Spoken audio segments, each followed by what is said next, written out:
Pedro, thanks you for joining us.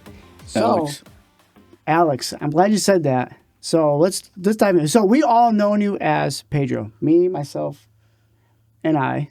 Brian, Paul. Me, myself. Yes. Always called you Pedro growing up. I mean, that's my government name. That's my first name. So anywhere in school or any official government setting, it's Pedro. If I go to the doctors, it's Pedro. But everybody growing up, all my friends and everything, call me by my middle name. So Alex is really the way to go. So when was it always that? Because I never remembered that growing up. So in school, where I met you, it was always Pedro.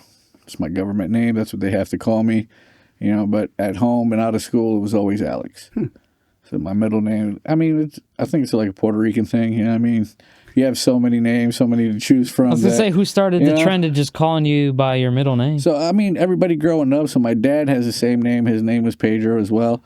So growing up, instead of, Pedro Sr. or Pedro Jr., it'd be Pedro and Alex. Gotcha. Okay. Yeah, I mean, so it was a way to distinguish. Out of school, it was always Alex. So once I graduated school, Pedro kind of just fell off, and Alex transitioned this way. Yeah, I never even. Every time I heard just people call you Alex, I just laughed. I'm like, who's Alex? Oh, Pedro. Yeah. Hey, you guys are one of the few people that still call me Pedro. I have you on my phone as weird Pedro. because whenever I hear it outside of like that government setting, outside a court or the doctor's office or something, I'm like, who the hell is calling me?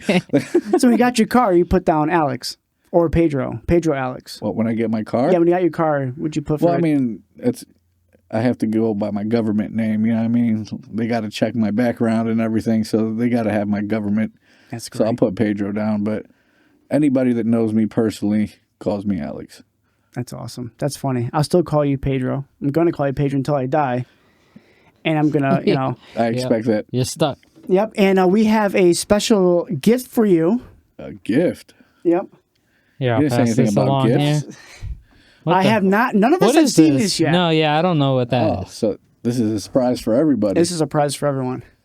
I love Polish. Oh man, look at this guy? How did you guys know? What?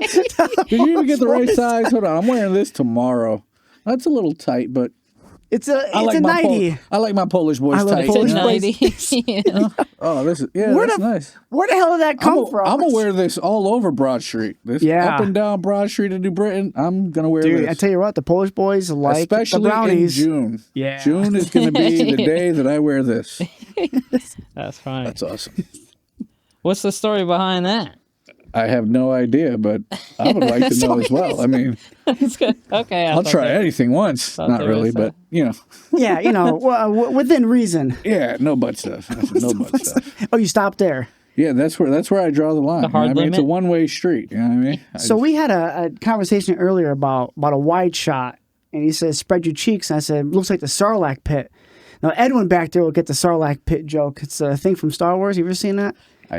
Unfortunately, I have not seen it. I have not seen any of that. But I have so many friends and so many people that have and talked to me about it that I already know the whole plot, the story, the people, and everything. Yeah. So, I mean, I might not fully get the reference you're saying, but I know the gist of it. So I'm going to throw you an oddball. So from your knowledge now, what would you say is your favorite Star Wars movie? If you had to take a guess at it. The one where Anakin slaughters all the kids. Perfect. That's number 2. Yeah, that was 2. Attack of the Clones. That would be the awesome one. Yeah. Just take full advantage of your Jedi powers and slaughter innocent children that had nothing to do with anything. Oh, the children. Okay, the children's number 3. The children part. Because that's what I was going to say. I don't remember that happening. Because number 2, he killed all the sand people. The sand people, The sand people. That's crazy. That's crazy. Hey. You're pushing buttons that are bordering on the line of cancellation. Blame George Lucas. Yeah, he calls them the sand people. He wrote it. He did. Sand people, camel jockeys, whatever. Yeah. So before we get into your history of barbering, how you got into barbering, let's go down memory lane a little bit. Oh, geez, that's a long lane. Let's start with Cambridge Street. There was a scuffle that happened one night. Almost scuffle. Almost scuffle. I think you were there for one of those. An almost fight. I don't know if he was there. I know Paul was there. Yeah, I don't know. Remember we had the Patron and we were DJing one night there? At your house. At Cambridge Street. On Yeah. Cambridge Street, yes. Yeah, well, I mean, Huh. Maybe. that was an interesting series of events. Brian was there. Not that one. Yeah. No, That's what I'm saying. I don't Yellow remember card seeing Brian there, but I No. also had a lot of adrenaline rushing at the moment. So, Yeah, this doesn't sound I familiar. mean, listen, I got a phone call. I got a phone call from John. I got a phone call from you telling me to come through. You guys are having a party. Yeah. So I wasn't one to say no to a party. You know, back then I'm all game. So we went to the party. And it was just me, my boy Lincoln. And we were, to say avid fans of beer pong would probably be an understatement. But, you know, we enjoyed the game. So when we saw that there was beer pong on the table, we decided to jump in. Casual And, enjoyer. yeah, you know, we started playing. We got on a little bit of a roll. We started, you know, beating everybody in the house. And I don't know who this person is, and I don't want to talk bad about anybody or anything, but this person, this lady, comes to play on the table, and she's already hammered off the fucking wall. Like, Who was that? I don't remember. She was some fat, ugly bitch, but yeah, I'm saying, like, Okay. Well, you sure that wasn't with Danny at your house? We'll get to that later. we'll get to that story later, but that's different. But at this one, you know, she was drunk, whatever. She wasn't paying attention. And anybody that plays beer pong, you know the rules. If you're babysitting your cup and it's full of beer, Yeah. and we're playing the game, if we make the ball in there, that's game over. You know what I mean? You're Yeah. babysitting the death cup. So my boy Lincoln sees and notices that she's just sitting there talking with her cup up. So he tries and goes for it. Bounces off the cup, hits her in the chest. Oh shit. So once it hits her in the chest, she starts wilding out. Oh, you did that on purpose. You're just trying to hit me in the chest. You're just looking at my titties. I don't know causing any of a this stuff, whole dude. scene. And I'm sitting there, I'm like, yeah, no one's trying to hit your chest. Like, you're babysitting your cup, my nigga. Like, just drink it and play the game or shut the fuck up. Like, Yeah. what are you doing? Yeah. So she keeps complaining, and I guess her husband or whatever was around the corner, and he comes out, and he's like, oh, what's going on? And she's like, oh, these guys are trying to hit my tits and whatever. And my friend that I was with was, look, no one's trying to hit your ugly-ass tits. You know what I'm saying? fair. We're trying to play the game. The other guy's like, oh, you're calling my wife ugly? And I'm over here trying to tell my boy, because, I mean, the way we were positioned, I got the fridge to my back. I got the sink to my right. I got the table in front of me, and I got my boy to my left. I'm kind of pinned in a corner. you're The stuck box there. then. And then my Yeah. boy's sitting there just running his mouth the whole time. And I'm sitting there, I'm looking at him, and I'm like, bro, I'm gonna get hit. I'm not one to run from a fight. You guys know that. Yeah. I won't start it, but I'll be the one to end it. But I'm also not stupid. I can read the room. And it's just me and him versus 32 other angry, drunk motherfuckers that are looking at us like, oh, nah, fuck these guys. They're a prime target. The whole house? The whole house, because this guy kept running his mouth. So where was John? To be completely honest, I don't know where John was. Was I this the think I tall John? Yeah. Okay, so I think never I mind. was DJing the whole time, drinking Patron to I myself. don't know where John was. Huh. Yeah, I mean, he might have been somewhere. Paul, was that the same night that you and Dennis were there? Yeah, that was when me and Dennis kept on. listen, Paul was a antagonizing. fucking instigator. That guy was sitting in the corner talking like, oh shit, he said this. Oh, he said, bro. I'm looking at Paul. I'm like, oh, we're gonna get fucked up because of this guy. Like, you know what I mean? trying to Like, get everyone to fight. I'm no tough guy or nothing, but when it's like fucking 30 people against two of us, Yeah, the numbers aren't great. yeah, they're not looking good. It's not a good chance. So I'm sitting here and I'm like, oh fuck this! Like, there's no way out of this. I'm trying to talk him down. He's not listening. He's So running Lincoln's his mouth. going out of control. Lincoln's going out of control. He's running his mouth. He's getting everybody else hyped up. Paul's in the background. He's talking shit. I'm not gonna lie. I seen you in the background. You were running your mouth too, trying to get everybody all riled up. I'm pretty sure I sitting was there- at that point. I was probably hammered. So I'm I'm probably. sitting there. I'm like, oh Off man, Patron. like, Yeah. like this is Remember we were not. drinking Patron all the time. We were on that Patron We used kick. to, yeah. Yeah, So you're I'm definitely just standing there and I'm like, this isn't looking good for us. Like this is gonna end bad. Like, Damn. it's gonna be bad. So right before everything just erupts, Steve comes out. What's his last name? Tenuous. Yeah, I think so. Yeah, so he comes out, and then Eric Painter comes out. Where were they? Were they upstairs? They were around. Yeah, I mean, it was a party. They were probably hosting and stuff. They so were outside. I don't really remember. I might have been a little inebriated at the time, but they come out from whatever, and Eric is trying to calm everything down, trying to get in between. He was big at that time. Yeah, he was big, so he was getting in between everybody and us or whatever. And I'm trying to tell Lincoln, like, yeah, just shut up. Let's just go. Let's just end the night. You know what I mean? Like, we beat him in beer pong. Like, we're here as guests. Like, let's just leave. And Steve comes out of nowhere, and he just looks at us. He's like, look, I don't know what happened. I'm not going to ask questions, but everybody's riled up. He's like, if you guys want, fill up your cups with the beer, but you guys got to go. And I looked at him. I was like, you know what? I respect that. Yeah. This is your house. This is your party. You guys are doing whatever. I'm not trying to start no trouble. Plus, I ain't trying to go 30 against 2 either. So yeah, like, I see that. I'm going to lose this battle. Yeah. So we get out of there, just by the skin of our teeth. But one of my favorite moments of that party, though, which looking back at it to this day, I'll laugh my ass off. While we're walking down the street, everybody gathers together on the porch and just starts singing, na, na, na, like he's singing. Hey, hey, hey. As you're leaving? As we're walking down the street to our car. You were the villain that night. He was the villain that night. At the time, I was upset. You know what I mean? I was mad as shit. But, like, thinking back at it now, I was like, man, that's fucking awesome. So like, we got an entire house to be so angry that they started singing at us while we walked down the street. Like, it wasn't even you. It wasn't even me.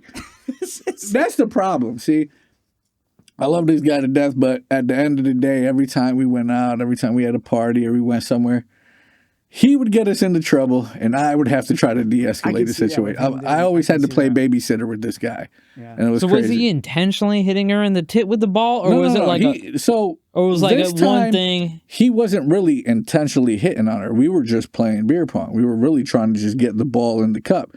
She wasn't paying attention. She was already drunk, so she was just babysitting her cup, talking to her partner. So we noticed that. Oh, is he trying to aim for her cup? So he's aiming for her cup to end the game. Like, we're trying to call it early. We're trying to call it early, but it bounced off the cup. She's holding it up here. It bounces off the cup, and it hits her in the chest. And she's not paying attention. She just sees a ball hit her in the chest, and she just starts wilding. And I'm the type of person, like, I can read the room. You know what I mean? And I'm like, bro, this ain't good for us. Like, oh, shit. But my boy, he's already been drinking. He's a little bit half in the bag. That chick must have been wasted too, and he's one of those people that he likes to antagonize. Yeah. He likes to fight. He likes, you know what I mean? He gets confrontational. At least he used to. I don't know about now. But, he used to like to get confrontational. And it would always get us into get me into situations where I had to back up and, think like the adult in the room, which, if you think about it, is crazy, because if I'm the voice of reason, we're fucked. You know what I'm saying? Like, that's crazy. But, yeah, there were too many times to count where I had to sit back and be like, yo, am I partying or am I babysitting? What are we doing here? Where was your house off of Broad Street? I want to segue into those parties. Oh, gee. So it was like right dab.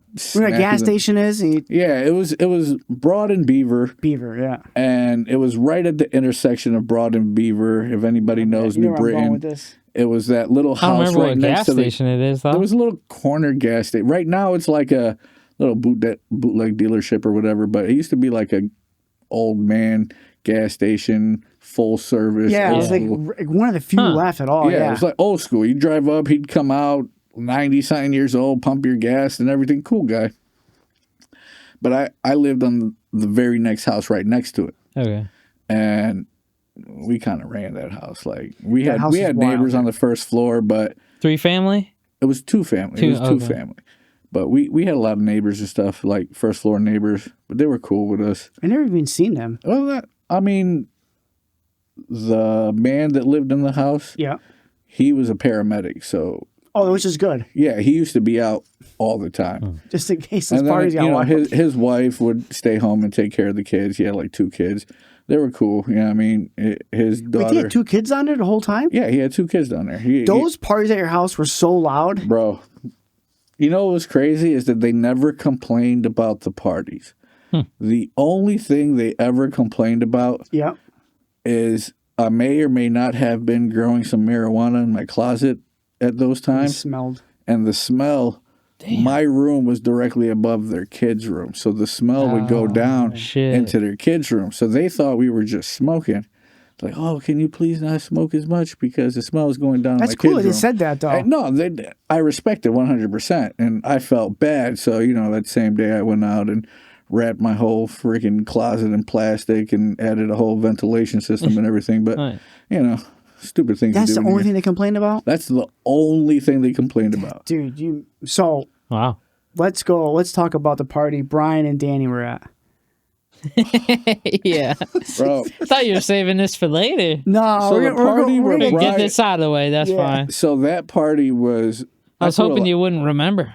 I threw a lot of parties. When you said your comment earlier when I said he was coming on, you're like, oh, he's going to beat me up. And I was like, wait, what? Yeah. So, I want to hear from him. I was like, oh, this guy got a grudge against me now. As you guys know, I used to throw a lot of parties.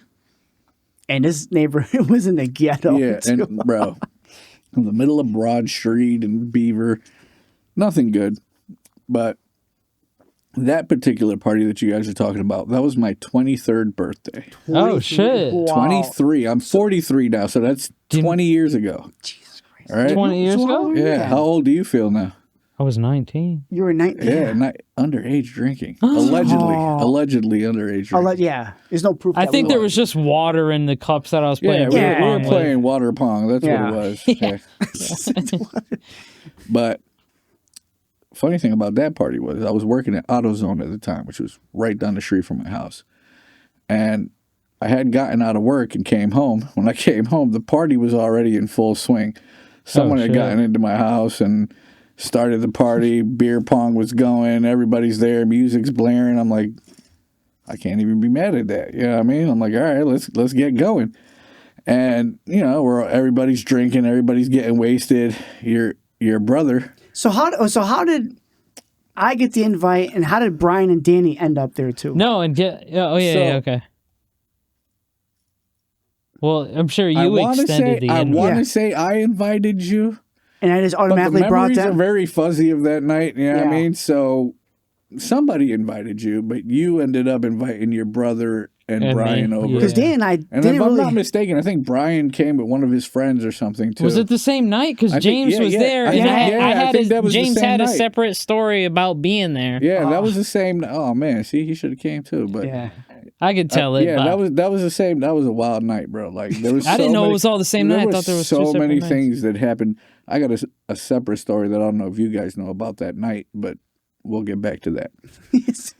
But yeah, that was the same night that Danny got wasted. He came over and I'd never seen him play a game of beer pong.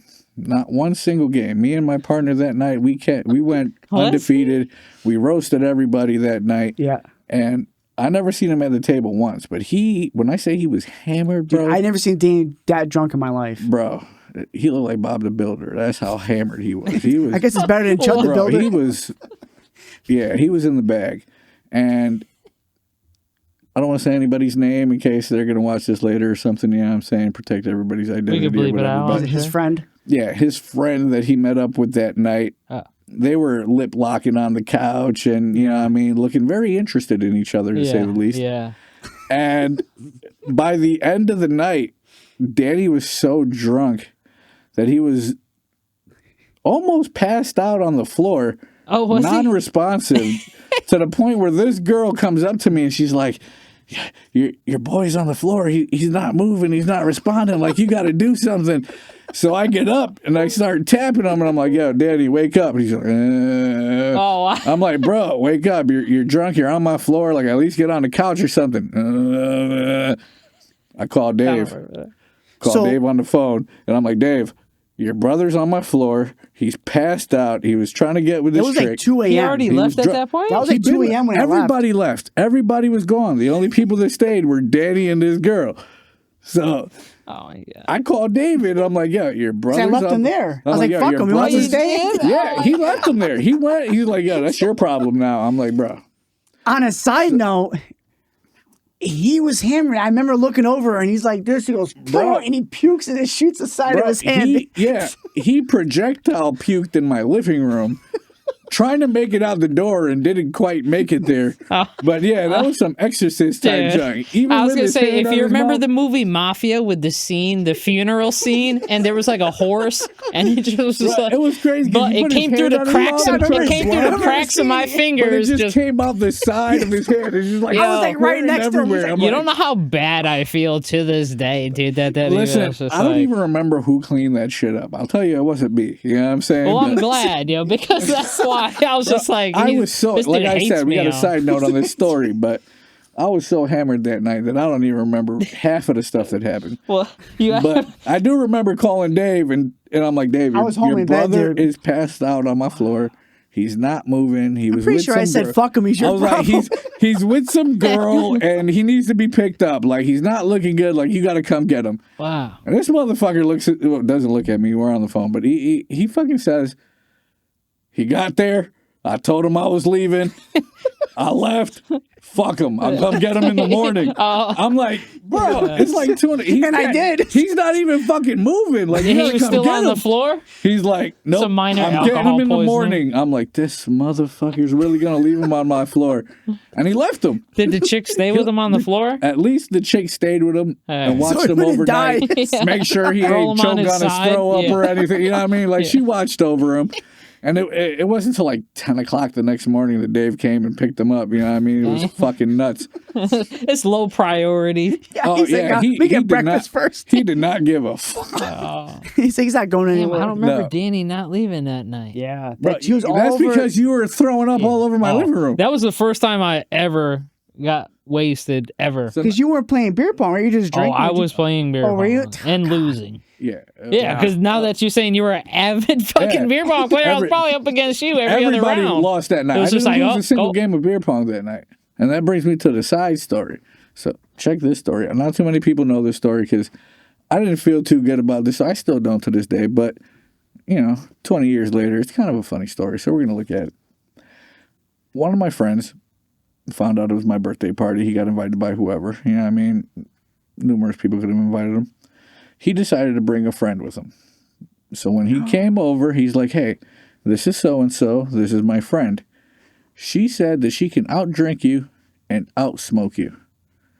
Now, mind you, at this point, I was on my heavier set of 300 and something pounds. You know what I mean? Avid drinker, avid smoker. And I'm looking at this girl. She wasn't the skinniest, but she was 130 pounds. You know what I mean? Not the biggest, but she's not the smallest either. Yeah. So I looked at her, I was like, yeah, you don't want to smoke. Like, this is too much for you. Like, you're barking up the wrong tree. She's like, nah, I've never lost to anybody. You know what I mean? Like, she's talking like she treats this like a sport or something. Yeah, how do you gauge that? Who wins? Yeah, I mean, I'm like, first one to pass out. Yeah, you understand. When you turn to Danny, that's how you lose. Well, you understand that this is my birthday party. First one to crawl to the bathroom. I'm planning on getting shit-faced wasted. Like, you don't stand a chance. She's like, nah, I got you. I was like, all right, bet. So for the rest of the night, you're going to be my shadow. I'm playing beer pong. I'm on the table. If I drink, you're going to have a beer in your hand. You're going to drink with me. If I do a keg stand, guess what? You're doing the keg stand with me. If I take a hit out of blunt, you're going to take the hit. You're going to be my fucking shadow for that whole night. Yeah. And she was. And we went the whole night, partied the whole night. I was going to say, for how many hours? Bro, I don't know. I don't know how long that party fucking went on for. You know what I mean? Until people just decided to dwindle down and just leave and go home. I don't even know who's even at that party. There's so many people. I didn't recognize anybody. So many people were coming in and out. And there were people that I didn't even know that were coming into the party that I'm like, who the fuck are you? Oh, I'm with this person. I'm like, oh. Before you go on that point there, wasn't there some dude, a couple of sketchy ass dudes came, like strapped, and you're like, no, I'm not coming in. Like, I don't know who you are. Well, yeah, there's... All right, because there was one night you were like no, and you like go to my room like I don't want these who these dudes are. So the person you're speaking of, I forget what his name was, but that's the same night. Yeah, that was the same night. This dude was a creep. You know what I'm saying? And he was known by everybody to wait till the girls get drunk, and then he'll try to talk the girls into going to a ride and try to, you know what I mean, do shit with the girls and shit.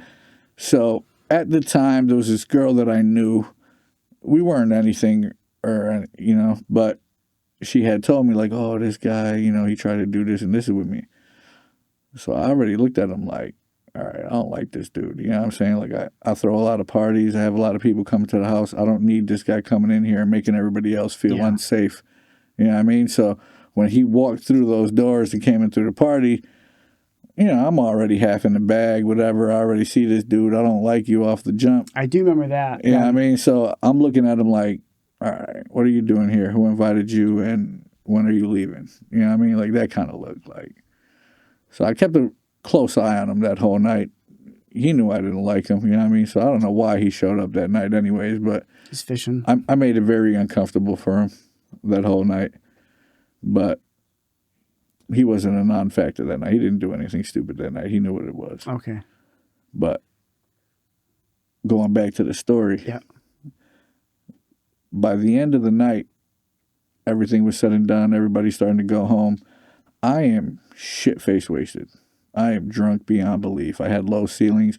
I had to hold on to my ceiling to make sure I wouldn't fall over. That's how drunk I was. Drunk, and I was How wasted. does that work? And this girl looked like she was ready to go to Sunday church. Like not a single, she's an alcoholic. not a towel, nothing. The one that was your shadow? Yeah, my shadow. She looked Damn. like she was fine. So I'm sitting there and I'm like, damn. She really did it. Like She got the heavyweight like, she title. said she was gonna outdrink me and She outsmoke did me, Yeah. and she really did it.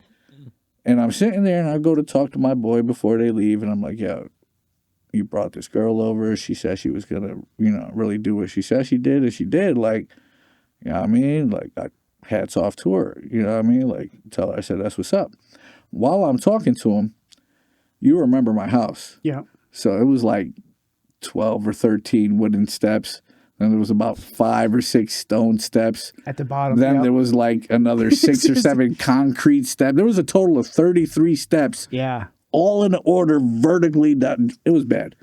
It was bad. Not OSHA safe. Yeah, not OSHA safe at all. And it was a incline that would make most people double That think. was a gangster incline. Yeah, right? it was crazy. No, I thought it used to wrap around. I didn't know It went straight up. See, that's Straight how, up, That's right how into the- messed up you were. You don't remember. It was just straight His up the vision whole was in way. circles.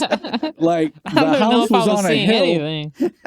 The house was on a hill, and then you had to go Yeah. upstairs to get to the first floor, and then go more stairs to get to the second. So it was a mess.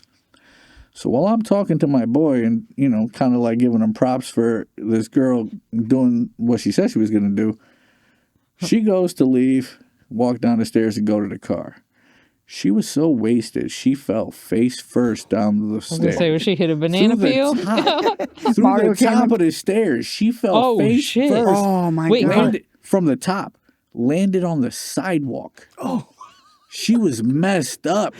So I look at my boy, I'm like, bro, like, She's dead. She's. I'm looking at Damn. she was moving and crying and shit. So we Okay, knew I mean, she she's wasn't still- dead. But I'm sitting there, I'm like, Convulsions? bro, she is fucked. Dude, she Like, caught some air, dude. most of it went with her face. She rail grinded her face down those steps. Like, it was bad.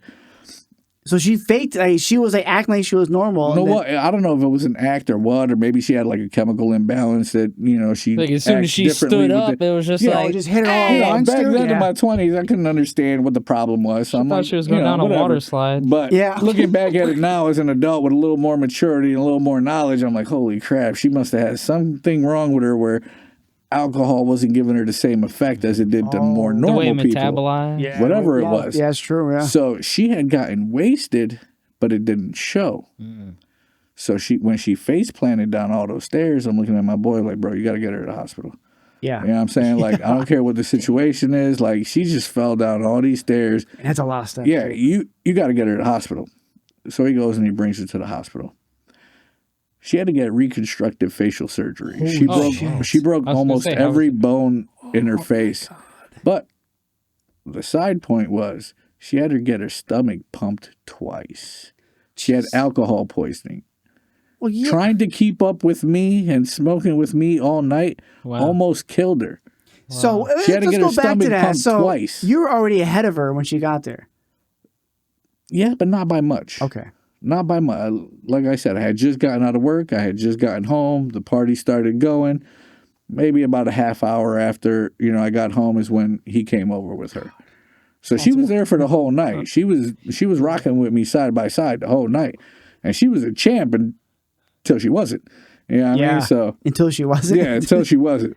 But I mean, it gave me a scare. You know what I mean? No shit. Now she's good. I mean, I haven't seen her since then, and I don't blame her. And actually, I thank God for it. But you know, she's good now and everything. But yeah, it's something you don't want to see. You know what I mean? Like, especially at the end of the night too. Is like, you're hammered. You don't know what's going on. Nobody knows what's going on. You know what I mean? She says she's fine. She looks like she's fine. And then she goes and face plants down 30 fucking steps. Dude, it the was head bad. hit the ground first. Like, It was bad. She broke almost face every broke bone her in fall. Yeah, it was Holy bad. shit.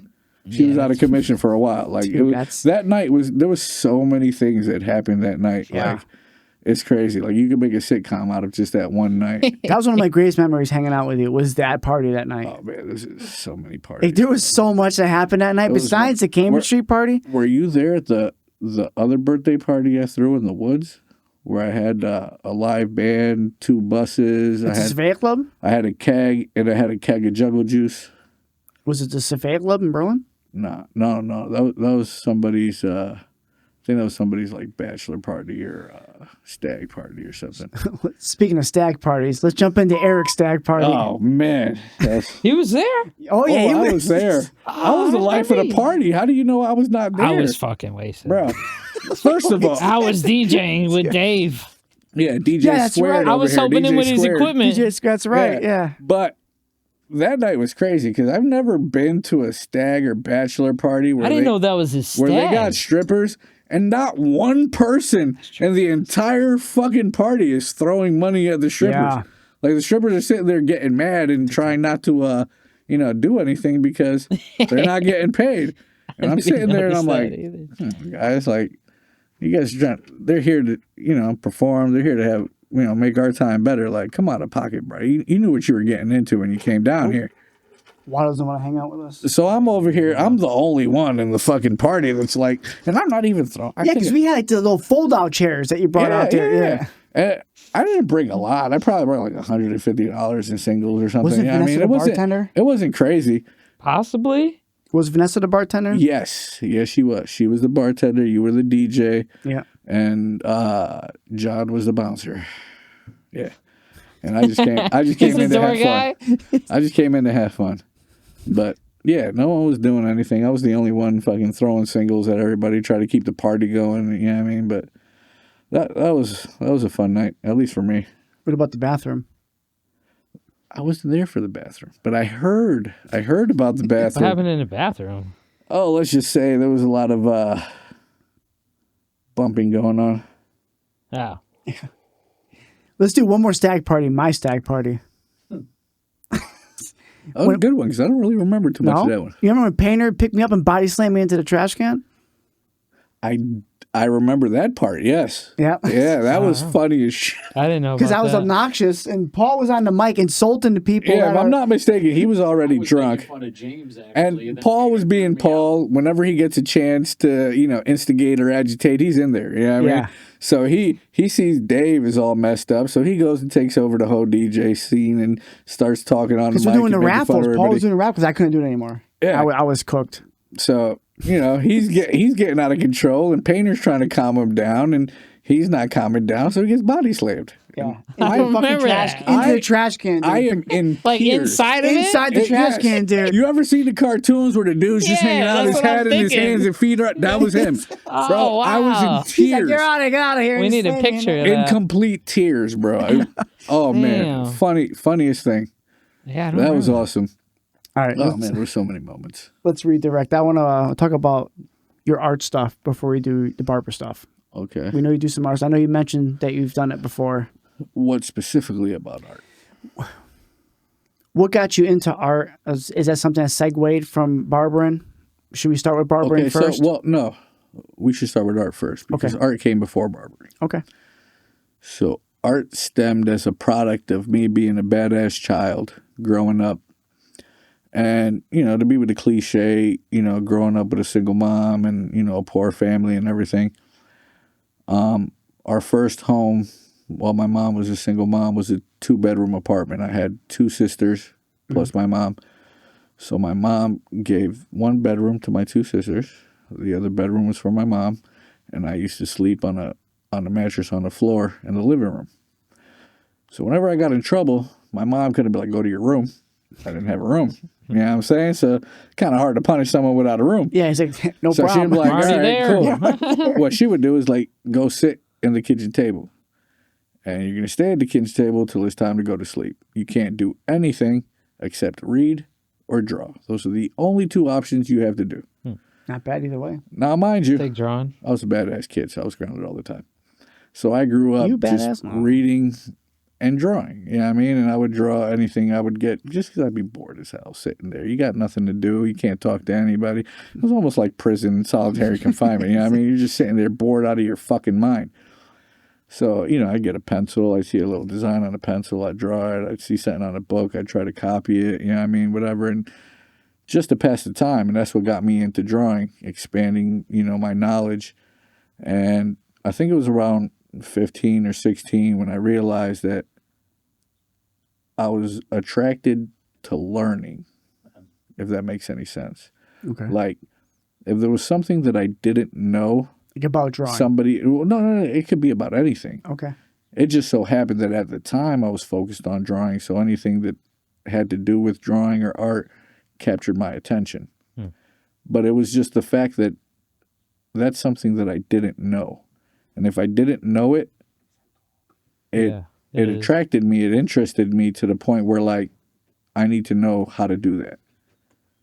And I would dive into that until I got to the point where I felt satisfied that I knew enough, or I got to a point where, you know, I got good enough that I can move on, or it lost its interest. You know Pencil what I mean? drawings? I did pencil drawings, then I moved on to ink, then I went on to, like, comic book I art. was going to say, would you like drawing? I mean, it's evolved through the years. Yeah. You know, it started off with pencil drawings. I mean, to be completely honest, it started off with, like, tracing pictures off of, like, my hooked on phonics books in school and stuff, you know what I mean, just to get it. Then I'd go from there and try to, you know, color it in and use different types of shading and gradient, whatever I would learn in school. I try to apply it to, you know, outside of school. And it just got to the point where I started getting really good at it. And in 4th grade, we entered a little contest of, you know, everybody had to do like a oil pastel drawing or something. And I drew a bear on top of a waterfall trying to capture some salmon. And it actually won the contest. Do you still have that picture? I don't. I wish I did. That'd be cool to post up. I was like in the 4th grade or something, but Wow. that was a really dope picture. And it actually, you know, it won that competition. And, you know, getting that recognition for my artwork and for what I can actually do kind of like fueled the fire more.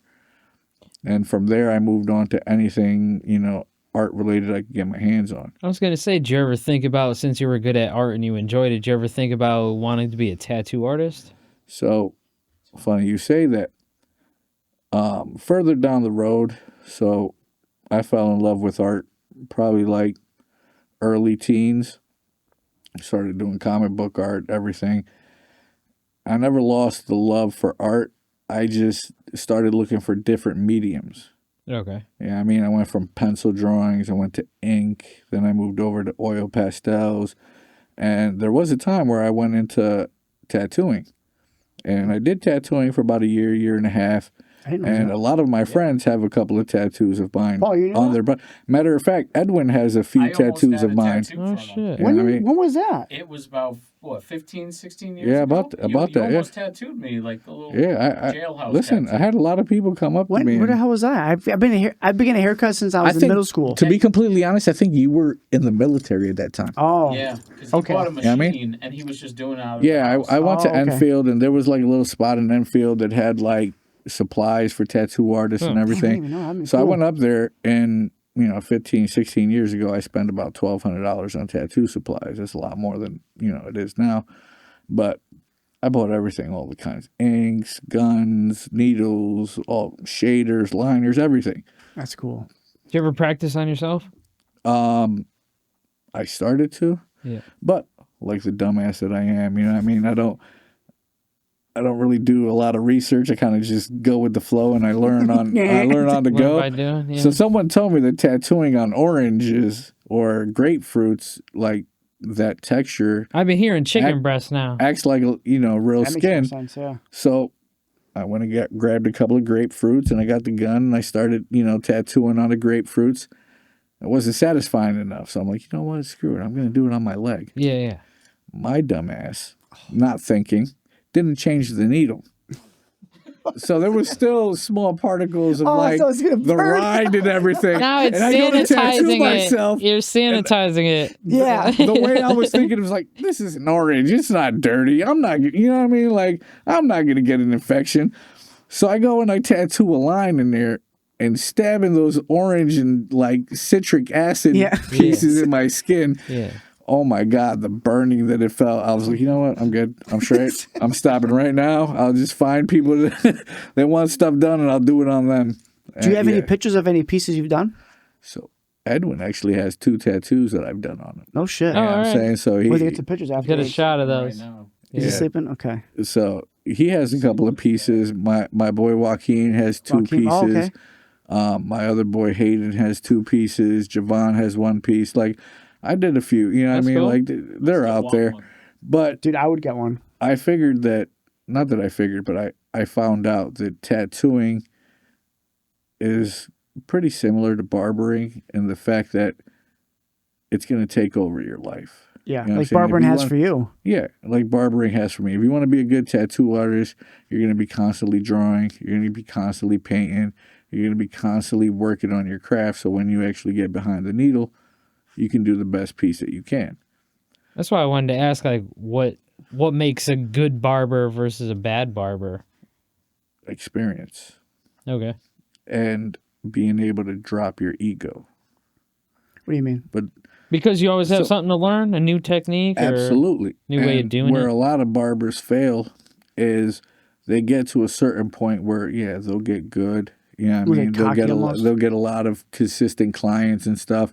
And it'll get to the point where barbering is a business where haircuts always evolve. They always change. You're not going to do the same haircut 20, 30 years. You know what I mean? Like, Yep. styles change. Yeah. So you have to be able to adapt and know how to cut those different styles. So how do you do that? How do you stay with the trends? Well, you have, like I said, you have to be able to put your ego aside. You got to be able to understand that you don't know what the new style is coming. So you got to do your research. You go online, you look at videos, you find somebody that knows how to do it, shadow them, ask questions, whatever it takes.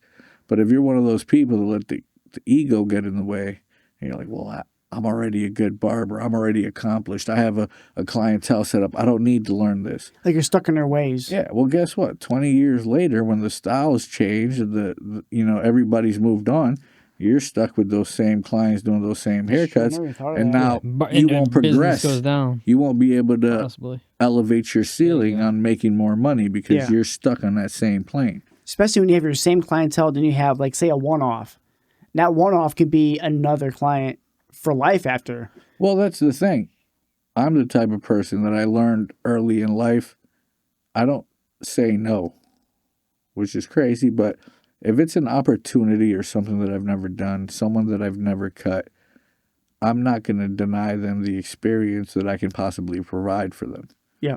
That could be a lifelong client, a loyal client that will come and help pay your bills, essentially.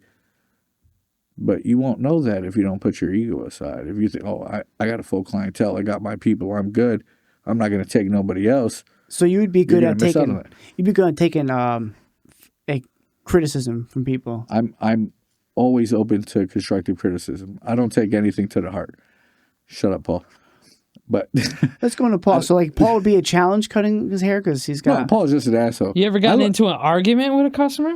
So in my younger years, Yeah. where again my ego was a little more prevalent, I would get into arguments if someone tried to criticize my work because I felt like I've worked so hard to get to where I'm at. Who are you to tell me Yeah. that I'm not doing a good job? You don't know what I've been through. So is again- that wrong for you to do that? Not that it's wrong, but I feel like it's a lack of maturity Okay. because at the time, in my 20s, late 20s, early 30s, you feel some type of way. You put a lot of energy, a lot of work into something, mastering protective your of it. craft. So when someone tells you that you're not adequate enough, you're looking at them like, who are you to tell me? But did they Like, did are they you even a barber? did they Are you- explain why they didn't like the haircut? Some people do, some people don't. All But right, yeah, again, yeah. when you're young and you have an ego, and someone tries to tell you you're doing something wrong, you don't want to hear it. You know what I'm saying? Yeah, yeah. Okay. You want to be like, who are you? You didn't put the time and the effort that I in. What do you know about yeah, cutting hair? fuck you. Yeah. So you don't really take that into consideration. You know what I mean? Yeah. But now, being older, going through the life experiences that I've gone through, life has a funny way of humbling you. You know what I mean? Oh, yeah. And then you learn that in this business, you're not going to progress unless you learn to put your ego aside and learn from everybody. And I'm the type of person that I don't care if, like, you're brand new to the shop, you've only been cutting for 1 year. I've been cutting hair now for 28 years. Damn. That's most of my life. Yeah. You know what I'm saying? I started when I was 15. I'm 43 I want to now. jump into 15 in your evolution. Yeah. So after 28 years, I've learned to put my ego aside and kind of like submit to this ever-evolving industry. Because somebody with 1 year will bring a different thing to the Somebody table. with 1 year could learn something from someone that'll make your life easier that you would have never even thought of. But because you have an ego and think that, oh, he's only been cutting for one, I've So been you're cutting for judgmental. this many, he can't teach me nothing. Yeah. You're not going to sit there and I learn. get that. Yeah, yeah. I'm the type of person that I don't care if you just got hired. I'm going to watch how you cut. And you might think I'm being a vulture over you and I'm watching and I'm judging you. I'm trying to see if you're doing anything that can make my life easier. Do you know anything that I don't know? Okay. You know what I'm saying? That's a They cool could have picked perspective. something up from somebody else along the way that makes life easier that I was struggling with. Some of the Yeah. technique So, with the clippers yeah. or something. Unless you put your ego aside and learn, Yeah. like, hey, this is something I can put into my arsenal. If you don't do that, you're always going to stay stuck and stagnant where you are. Do you find that an issue with a lot of the older generation of barbers? Like they cut only specific types of hair? So when it comes to like a lot of older generation, I do feel like a lot of them get stuck in the mud. You know what I mean? Yep. Some of them try to, transition over, but they transition with the thought of, I know how to do this, I'm going to do it my way. Instead of researching the proper way of doing it and doing it correctly. You know what I'm saying? So that can also bring a lot of friction and contrast into your job as well. What is a hairstyle now that is not existent anymore? I will tell you right after pineapples. Okay.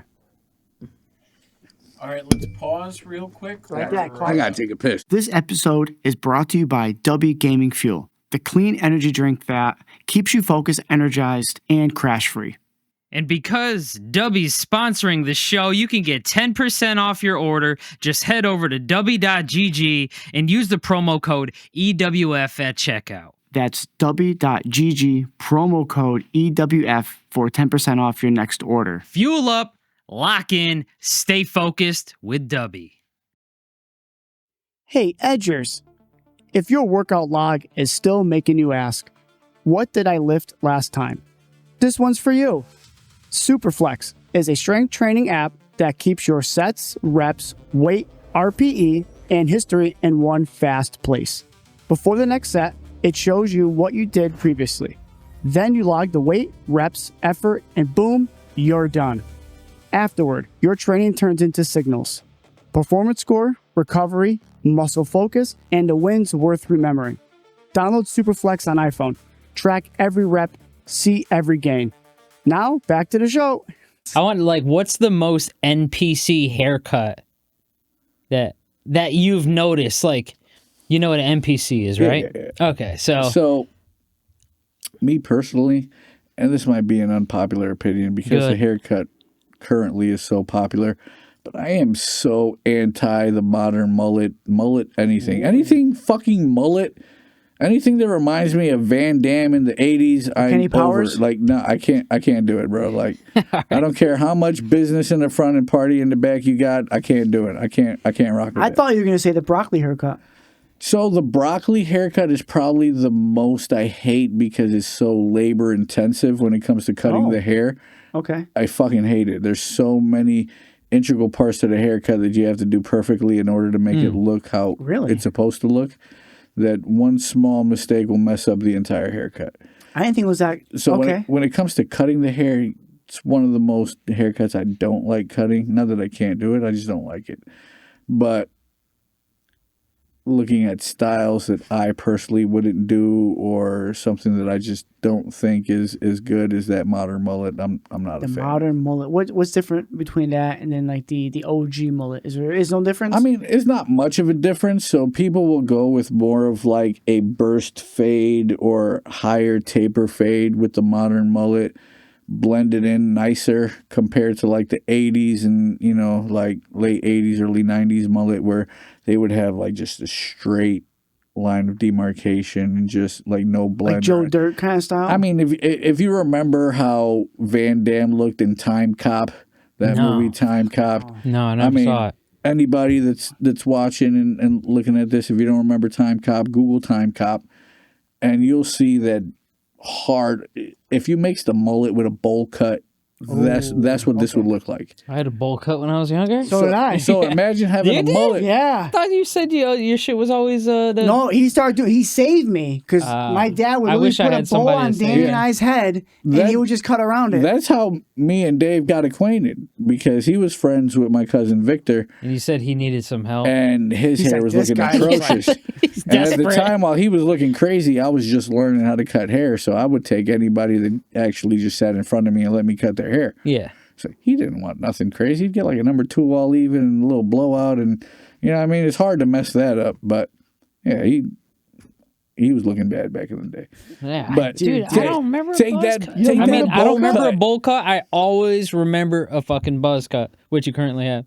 Yeah, I've got that probably middle school. As soon as he started cutting hair. Well, what's crazy is when he first started off, he used to get a number 2 all even with a taper fade, and then it went from a number 2 all even with a taper fade to a 2 with a ball fade. Then it went down to a 1 with a bald fade because he was in the military. He didn't like to come too often and get his hair cut, so he get it really short. And then it went from a 1 back up to a 2, where he's currently at I a did 2 too with a the ball fade. Yeah. Yeah, You've been 2 with a bald fade your whole life. Yeah. yeah, it's been a while. Yeah. Dave, I've learned Dave's hair so well that I've actually broken my personal record, like speed cutting. I think I've yeah. given Dave a haircut in exactly 7 minutes. Damn. From start to finish, razor, shape up, everything, 7 minutes. And he was even rushing. It that's was just like fucking a good. day's like, hey, I'm gonna try to speed run your hair. We were talking like normal, having a normal conversation, like nothing happened. 7 minutes, and I was done with With the this edge haircut. up included? With the edge up, with the razor, with the edge Oh, up, and okay. everything. Straight razor? Yeah, with the straight Yeah. razor and everything, 7 minutes. Damn. Like that's how used to. We need to cutting get is. in contact with Bro, Guinness. Yeah, right? It's one of those things. Like if I ever wanted to do a barber competition, or you know, what I mean, enter the speed fade, I'd just get Dave and There you run go. laps around people. So speaking of that, you've done different events, right? So yes, for a while I was sponsored by Official Barbers League and Clipper King Clothing, and they would pay me to go to different barber events and you know, what I mean, barber battles, you know, expos and everything, and I would do like demo cuts where people would come to the stand and I'd be in the middle of doing a haircut. Anybody had any questions or anything, I would explain it, show them how to do certain type of cuts, certain type of designs, and you know, it's pretty much like a display cut. So I've done a lot of those. I've won a lot of design competitions, doing designs and everything. I won a nationals, second place in a nationals competition in Atlanta, Georgia. Damn. I remember Atlanta, Georgia one. Do you have pictures and stuff from all that? If I did, they would be in like my MySpace account. Like that was a while ago. You know, We'll get in contact with Tom. probably Yeah, like call Tom. But I would like to post those up on here if you can yeah. find So those. So what was the yeah. competition though? So Like was it no, it was what? just a design competition. Okay. So in Atlanta, Georgia, they held a barber battle. Connecticut actually holds the biggest barber battle in the world. You know, the Connecticut Barber Expo is pretty much like the Super Bowl of barber expos. It's right in Hartford, right? Yeah, it'll be in Hartford. I know before it used to be like in the Oakdale. I don't know if that's like Wallingford or wherever Wallingford, the yeah. Oakdale is. It's been around in different places, but they've been getting bigger and bigger. That now they do it at Mohegan Sun at the Oh shit. the convention center and stuff. Oh, that's 'cause cool. I mean, it's the biggest barber event. People from all over the world come down and gather at this barber event. But besides Connecticut, Las Vegas, Atlanta, and Chicago are like the next biggest ones. And this one was happening in Atlanta. So one of my clients was traveling to Atlanta. I gave him a haircut. I gave him a design. And the funny thing is that I didn't even enter this competition. I didn't even know this thing was going on.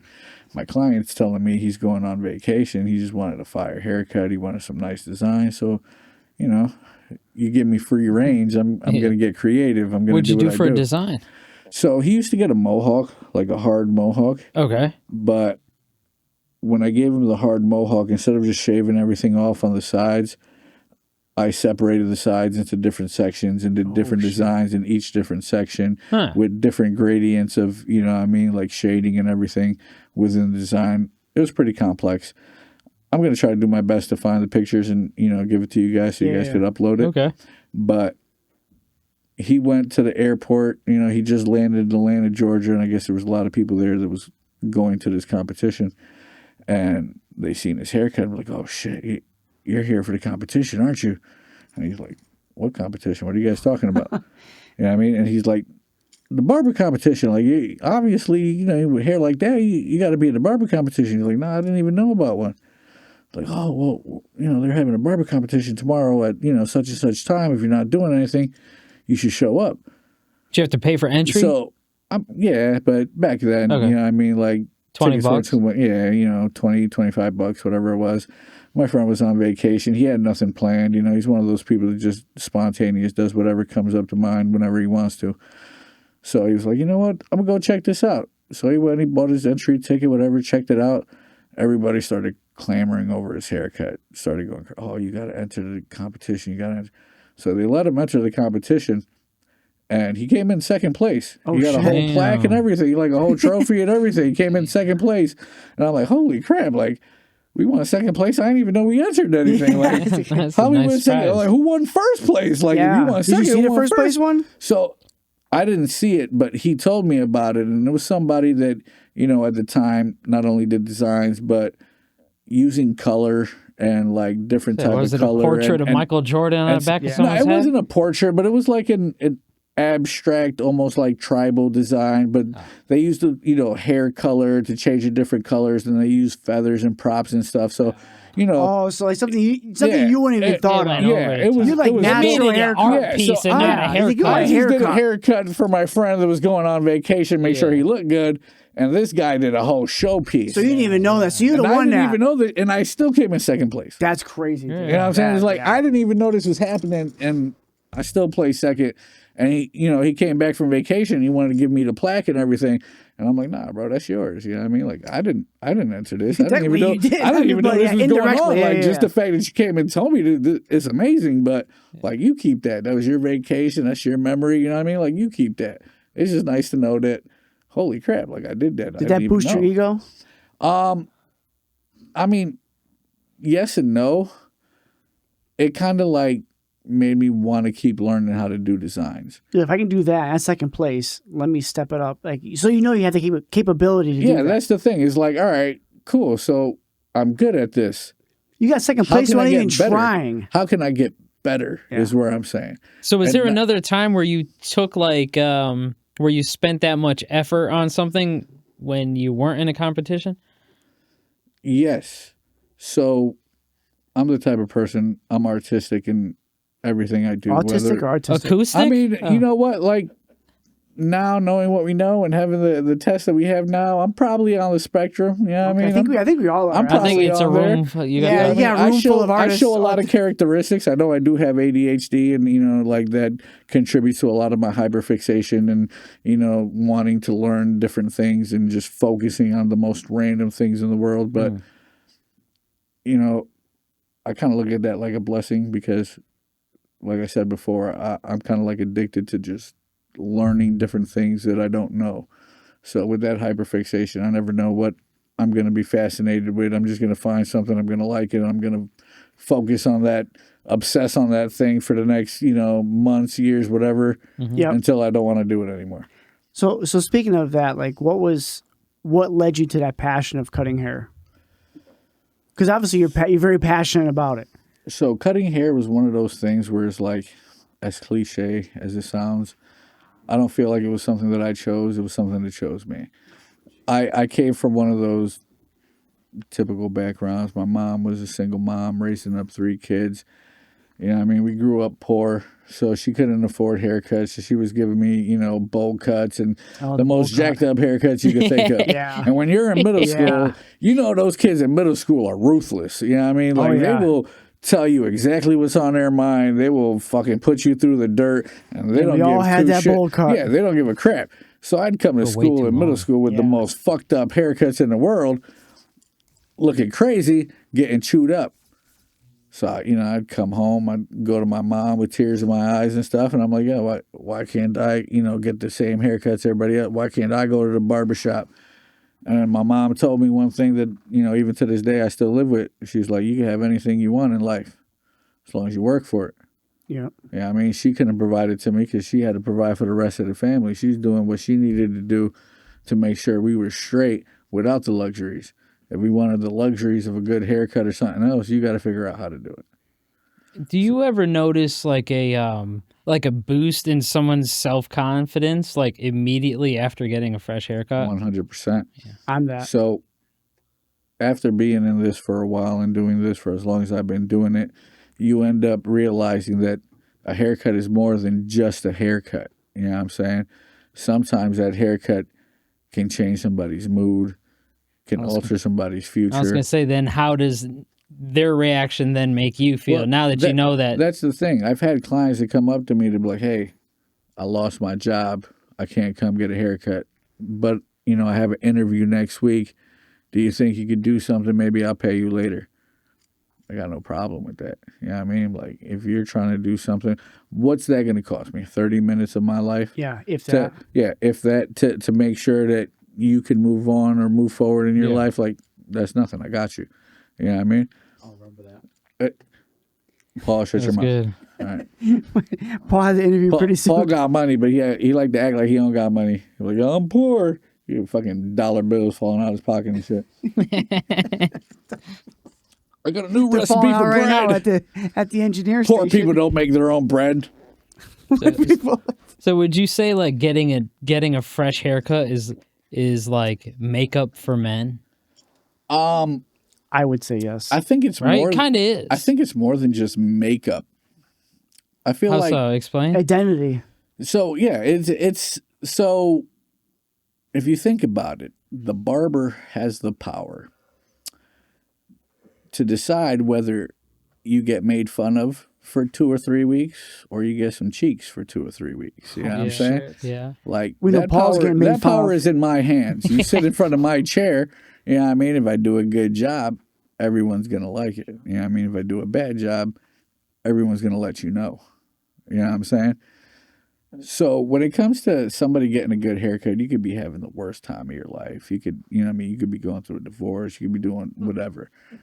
You come in and get a Pointing haircut. elbows at shit. No. I'm just Why saying. is he talking You about me come in- again? What the fuck? Listen, I didn't even know any of that. I'm just speaking generalized.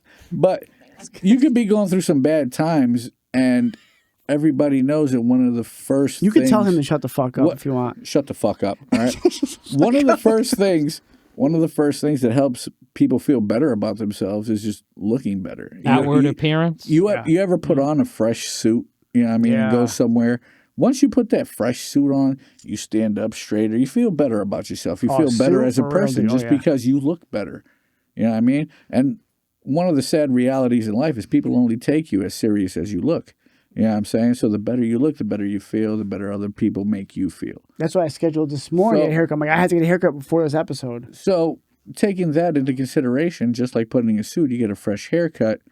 That haircut is going to tell people a lot about you. You know what I mean? If you go do an interview and you're trying to get a, you know, like a business level job, sign on behind the desk, you want something, you know, corporate level, whatever, you're not going to come in and, you know what I mean, have like a broccoli top with the low taper fade and all that. You're not going to do that. That's You're going to true. get the business cut. You're going to get that nice comb over. You're going to get what's going to suit you. And when you get it, you're going to feel better about yourself. So when you sit down in front of that interview, in front of that person, you're going to feel better. You're going to talk better. It's just going to be a better outcome. compared to, you know what I mean? Like you show up to the interview and you're looking crazy, you got no Scruffy. cut. Yeah. They're going to look at you and like, how serious is this person? Yeah. It's something subtle, but it's super, And something as small as getting a good haircut, you could show up to the interview, and even if you do bad in the interview, the person can look at your cut and be like, you know what? With that cut, I know this person is a good judge of character. We think Or a good overall, like, you judge wear a of nice something, you know suit, what I mean? nice And haircut. Like they'll take that kind of stuff into consideration. And I've given people haircuts where they come back the next day, like, hey, I got the job. You know what I mean? Like, I landed this, you know, thank you. And you think it's the haircut or is the confidence you gave them? That's the thing. The haircut gives them the confidence. The confidence lands them the job. My haircut is not responsible in any way for them landing the job other than giving them that confidence to feel good and feel good enough to go in there and do what they have to do.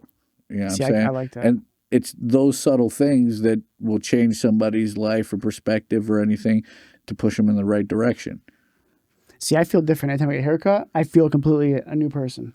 If I wait 2 weeks and he sees me for 2 weeks, I was like, I need a haircut now. Like, I'm like, make out whatever. But when Dave used to be in the, I mean, I don't know if you're still in the military. Or No, I've been out for a while. But when he used to go to the military and he'd have to go out for like 2 weeks or 3 weeks and do all that training and stuff, as soon as he got back, he wouldn't even go home. He'd come back all dirty and sweaty and just sit in my barbershop like, I need a haircut. Looking crazy like, yo, I need you to cut this off. I'm like, yeah, bro, like at least go home and take a shower first. Like, I did that. I was doing a police instructor course for the bike. Oh, I remember that. I went, I skipped everything, got a haircut before I left for Europe. I was like, I need a haircut right now. Bro, he was sitting down in my chair. When he got up, you see the ass cheeks and the ball prints and just the sweat. We got this I was gonna say, did you see the fumes like pig pen? He's standing up and you see the balls on the chair still sitting there. I'm like, bro, what are you small like, balls, little condensation. I mean, yeah, it didn't last long. It evaporated quickly, but you know, it was. I was like, I'm leaving tomorrow to Europe for 2 weeks. I need a haircut like now. Bro, it was bad. I mean, it's almost like a certain responsibility you get when it comes to cutting hair. You know what I mean? Because when someone finds a barber that they like, you end up developing this kind of trust bond with your barber, and your barber ends up becoming a person in your life, almost like a therapist. You can tell anything I wanted to. to bring that out. I mean, but that's the thing is like we play so many cards, so many facets in our job. People look at us like we're not only barbers, but we're fashion consultants. You know what I'm saying? We're sports analysts. We're therapists. We're friends. You know, we bust your balls. We tell you about the latest music. We keep you intact with, you know, what's going on. We're part of the urban culture, and that brings almost like a responsibility that we have to uphold and maintain that standard and that level. So how many hats do you wear? So every client that comes in has like a different backstory to them. Every client has a different hat. Every client comes in with a different aspect in their life. You know what I mean? Some people come in happy and, you know, cheerful. They just had a kid or they just got a promotion in their job. So they're feeling, you know, at the highest peak that they can, and they want to share that with you. Yeah. You know, I'll get invitations to weddings and, you know, baby showers and baptisms and everything just by being someone's barber. Like, we won't have any other connection in our life other than me cutting their hair. But it's more than that. Yeah, but because they feel so comfortable with me and they appreciate what I do for them, we've transcended to that level where we're more just than barber client. Yeah. To where I want to go ahead. Hang on. Yeah. Edwin's got something to say. Paul, What's you've up? never unloaded on Alex? Whoa! Whoa! Wait, we're gonna what? stop that, right? We're not even gonna pause that. We're gonna stop right there. Unloaded. What's Edwin talking about? I'm trying to run the. Is that why he got the T-shirt? Dude, what the fuck? He's trying to like explain his life and what he does for people, and you're just like, Oh, but the faces and the eye rolling Paul's making in the background. Record that to a separate track. Oh man, we should have a camera on Paul just to put the faces of Listen, where, like you're Paul- having a bad day and you're getting a haircut and you haven't better keep rolling. explained- No, I'm a filmmaker. I know my job is meaningless. He just hasn't realized Paul yet. is in the closet of being one of my fans. record my He audio tells on a everybody separate he track. hates me, but he has a shrine in his house with my hair and everything. Like, I'm hearing it back there. I'm like, what the fuck is happening behind me I right heard now? him say something, but I didn't know what he was saying. Stand up for your boy. I'm just saying what Oh, it's about to be a fight. I've known him for years. Yeah. We've all fucking we all At grew the up same together. time, what he's saying has a speck of truth in it. It does. A speck. A speck. Nah. A speck, dude. That's A it. speck or a spick? A speck or a spick? That's crazy. That's crazy. That's crazy. Dude, that's crazy, dude. I heard that. I'ma drink to that one. This is why I Take a record sip. separate audio track, so it's not on theirs. All right. I don't remember where we were at in the story. Yeah, we because I got was so rudely completely interrupted. derailed. Edwin, So thank I'm you. gonna grab this. Okay. You were yeah. talking about some Pause. plane. I'm not grabbing. Celebrity? Yeah. I'm grabbing this. Oh. Yeah. Hey. You were talking about something about a plane. I wanted to ask you about your most unforgettable client. Okay, so one of my most unforgettable clients, like you said, was he goes by the name of Maverick. I'm gonna keep his real name. You know, See in Top Gun? you would think so with the way we were flying in that private jet, but sick, dude. you know, for all intents and purposes, I'm gonna keep his actual name out of That's everything. fine. But one of my close friends, you know, he knew him very well. He was kind of like, you know, helping him out. He's an A&R for a lot of, you know, bigger people, bigger names. And this guy calls me, you know, one night, 11 o'clock at night on a Friday night, and he's like, hey, my friend needs a haircut. It's an emergency. I need you. I was like, well, I'm kind of booked tomorrow. I don't know what I could do, but, you know what I mean? Like, let me know what time he's available. I'll see if I can sneak him in. He's like, no. He has a business meeting at 8 o'clock in the morning. He needs you before then. I'm like, bro, I don't even open the shop till 9. Like, what are you talking about, 8 o'clock in the morning? He's like, no. He's going to pick you up. If you say yes, he's going to send somebody to pick you up.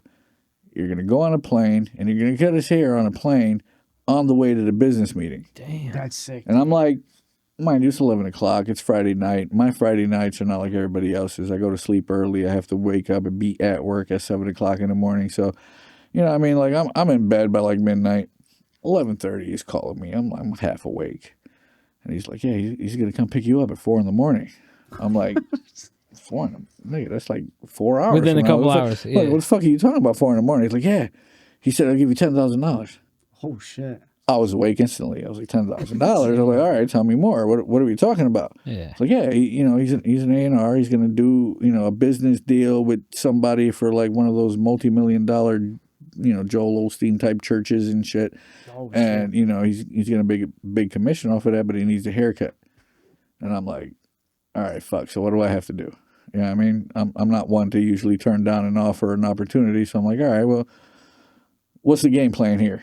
He's like, if you say yes, somebody's going to be at your door at 4:30 in the morning. You're going to look outside. There's going to be, you know, a black SUV. You get in the SUV.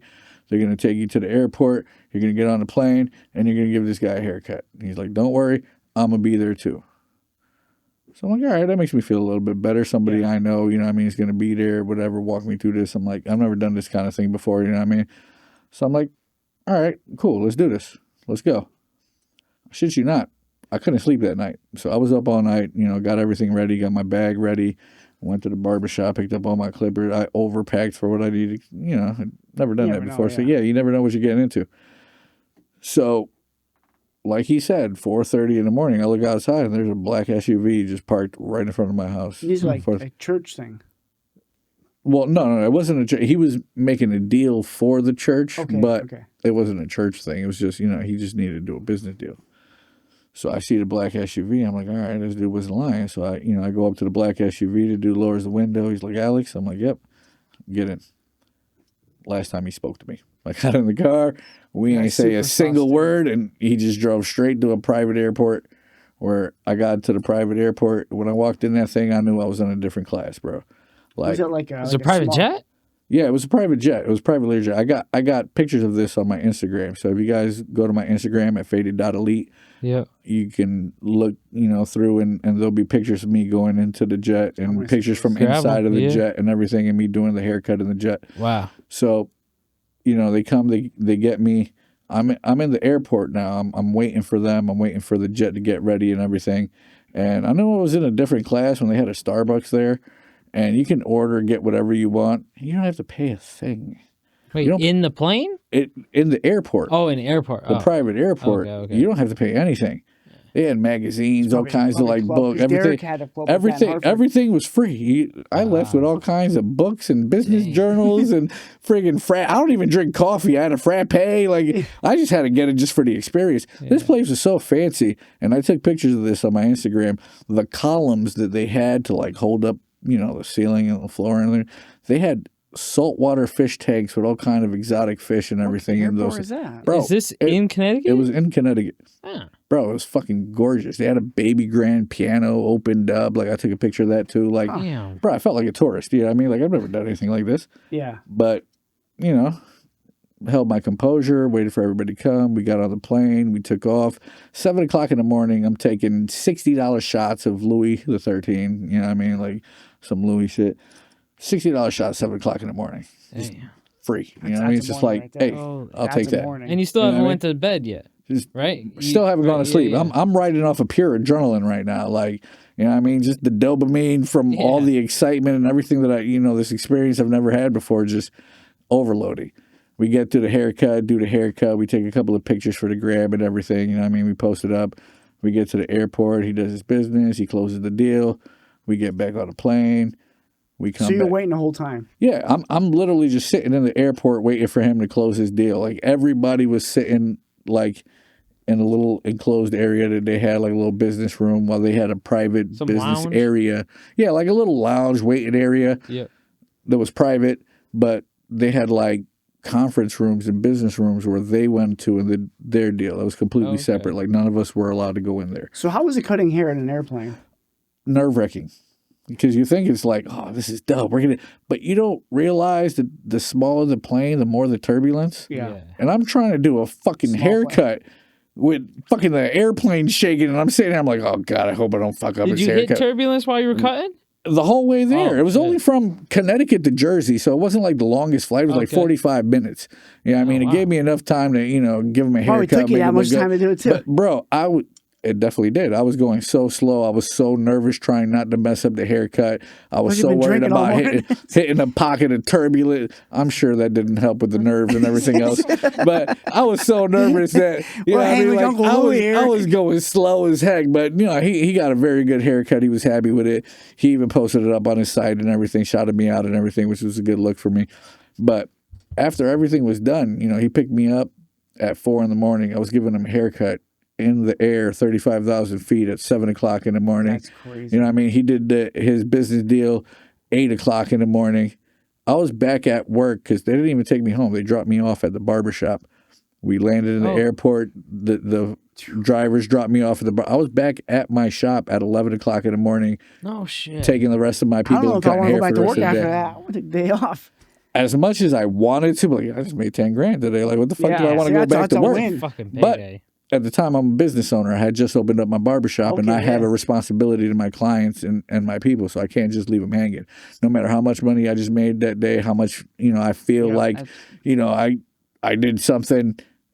These are the guys that pay my bills day in and day out. Right. You know what I mean? These kind of opportunities come one in a lifetime. You know what I mean? I don't know the next time. I haven't done anything like that since then.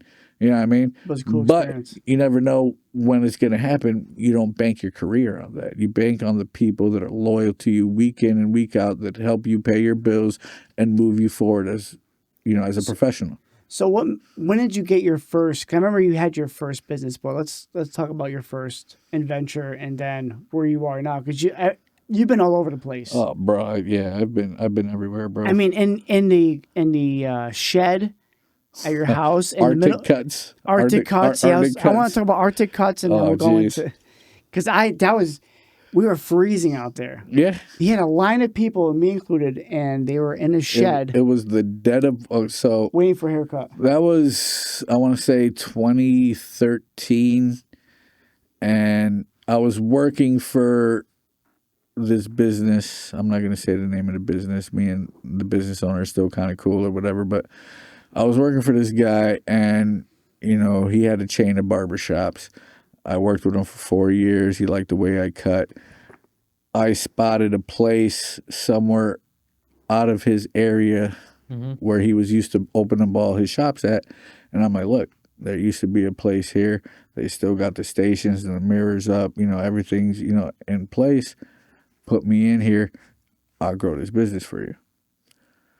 So he took a chance on me, and he opened up the shop. Whatever. I went into Newington. I opened up. The Was that behind Newington? 7-Eleven? Yeah, that was behind the 7-Eleven Which in one? Newington. It was called Upscale at the time. What, a high school? Yeah, Yeah. next to Newington High School. So we were supposed That little to 7-Eleven plaza. Yeah, the was little right in the back, 7-Eleven. yeah. No So shit. Next to the liquor store. yeah, so we were supposed to open up in November of 2012. But that was the year that in October we had that freak ice storm. Yeah. And they canceled Halloween and everything because it rained ice and power outages everywhere. So it delayed the opening of the shop. And we didn't open up until like probably January or February 2013. So when I got in there, started advertising, and the business owner had put it up from Monday to Wednesday between 8 a.m. to 4 p.m. We had $5 haircuts, those, basic yeah. haircuts. Wow. Yeah, I So if it remember was just a clipper cut, no razor, no scissors, if you wanted like a Caesar cut or 3 on top, 1 on the side, something simple, Yeah. $5 basic haircut, So it's quick. quick in and out. And we ended up getting so busy that we wouldn't close until 5 o'clock at in the afternoon or in the evening. I would have to close the doors at 2 o'clock in the afternoon because the line would be so long that by the time I finished shit. the last person in Damn. that line, it'd be 7 o'clock at night. Wow. I would literally have one in the chair with 10, 11 people in the waiting room waiting. Wow. And I people remember would those wait. days. They would sit there and wait 4 or 5 I hours. waited and in wait. a freezing. $5 haircut? And that plaza worked out because there was a food place next door, there was a liquor store, there was Yeah, a they had food at 7-Eleven. 7-Eleven. So it didn't matter who you were. If you were a young kid, you go to 7-Eleven, get some snacks or whatever. If you wanted to go to the hot dog place next door, get a burger or a hot dog, you could. Yeah. You know what I mean? If you were like me, a degenerate alcoholic, you'd go to the liquor store, get something to drink. So I had everything You know what I right there. Or Yeah, do so all there- three? There do was all three, literally yeah, do all everything right there, so it worked out perfectly for us. And we got busy, and like less than 2 years, there weren't too many shops open in Newington at the time, so we ended up taking over Newington pretty quickly. And we were getting all the business from the high schools and everybody else, and it was a good look. But that dude ended up wanting to sell. He got into some stuff that I'm not going to mention, and he kind of had to liquidate a lot of his things. So he ended up like selling the barbershop without telling me. No Oh shit. shit. Yeah, so it's kind of like I was like a surprise one piece of morning? furniture. He was advertising me to the potential sellers, like, oh, I'm gonna sell you this barbershop and this barber that has everybody in the city. So he's trying to sell come it with to- already yeah, so tenants he was, already in it. He was literally treating me like a piece of furniture. Yeah. You know what I mean? So once I started seeing everybody coming in and everybody's asking me like, oh, you're gonna stay, right? You're gonna be here. You're gonna, and I'm like, Because you weren't there that like, long. no, we were there for like 3 years, three and a half years. But in hindsight, it's not a long time. No. In hindsight, it's not a very long time. Because for a you were business by to be New there. Britain by the train tracks too in South Street, right? Yeah, but that was only for like a year and a half. Yeah, like year and a half. But that was because the place that I was working at, that owner lost track of what was important and let a lot of the bills go overdue when they closed that shop. So instead of me waiting for him to open up and waiting for him to act like an owner, You just bounced. I bounced and I went somewhere else because I still got bills to pay. I still got things I got to do. So Yeah. you know what I mean? I went to another shop and I worked there until this guy got his business back up. So when did you end up in Bristol? So I ended up in Bristol in around 2004. I was working at Holy shit, AutoZone. was that far back? Yeah, it was a long time ago. I was on the West End, yeah. I was working at AutoZone, and at that time, I was just cutting out of the house, giving all my friends and everybody haircuts and everything, and just working my job at AutoZone. And my roommate, who was the manager at the time at AutoZone, he was friends with a barber from New Britain. And this barber from New Britain had just moved to Bristol, opened up his own shop, and he was looking for different people, you know what I mean, that would help him out and cut. So he asked my boy if he knew anybody that cut hair that was looking for a place to cut. So he's like, oh, yeah, you know, my roommate actually cuts hair. He's looking for a place. And he told him to come talk to me. Now, back in the day, I was such a lazy motherfucker, bro, like such an asshole, that the only reason I was working at AutoZone is because both of my like close friends were managers at the store, and the store manager would come to all my parties, try to hook up with girls and everything. So I had a solid spot. I wasn't getting fired. You know what I mean? I would blow off work. I'd be in the bathroom for 2 hours playing Mario Kart on my DS or whatever, you know, just whatever, getting paid to do nothing. You know what I mean? So I didn't really care about that job. But, you know, it came down to that opened up the position where this guy came and was like, oh, I need to talk to you. And I was trying to avoid work. So I was like, yeah, I'll be right with you. And I'd go to the back and I'd be fucking around back there, looking around, see if he'd leave or whatever. He wasn't going anywhere. Usually people, after a couple of minutes, they'd leave. This guy was sticking around. Take a hint. So I'm like, fuck. So I go to my boy. I'm like, yo, what the fuck this guy want? Like, why he hanging around? Like, oh, I told him that you cut hair. He wanted to talk to you about cutting hair. I was like, oh, shit, you should have led with that. So I go out and I talk to him, and he's like, hey, I opened up a shop in Bristol. You know, I'm looking for barbers. This guy told me that you cut hair. So, you know, I want to see if you want to come work. So I hated every aspect of working for any kind of corporation, whether Walmart, Pep Boys, you know what I mean, AutoZone, whatever it was. If it was a corporate, you know, setting, I fucking hated it. So he gave me the opportunity to go do something that I was getting into and something that I was feeling passionate about. That was a cool shop too. So I was like, you know, fuck it, I'm gonna take this opportunity. You know what I mean? Who am I to say no? So I go over there and I start cutting hair, and you know what I mean? That's what. And wasn't there another barbershop like right across the street? So we were there. I cut hair in Bristol for 8 years. The first 4 years of me working in Bristol, Headliners was pretty much like the first real urban barbershop that opened up in Bristol that started actually making waves and making moves.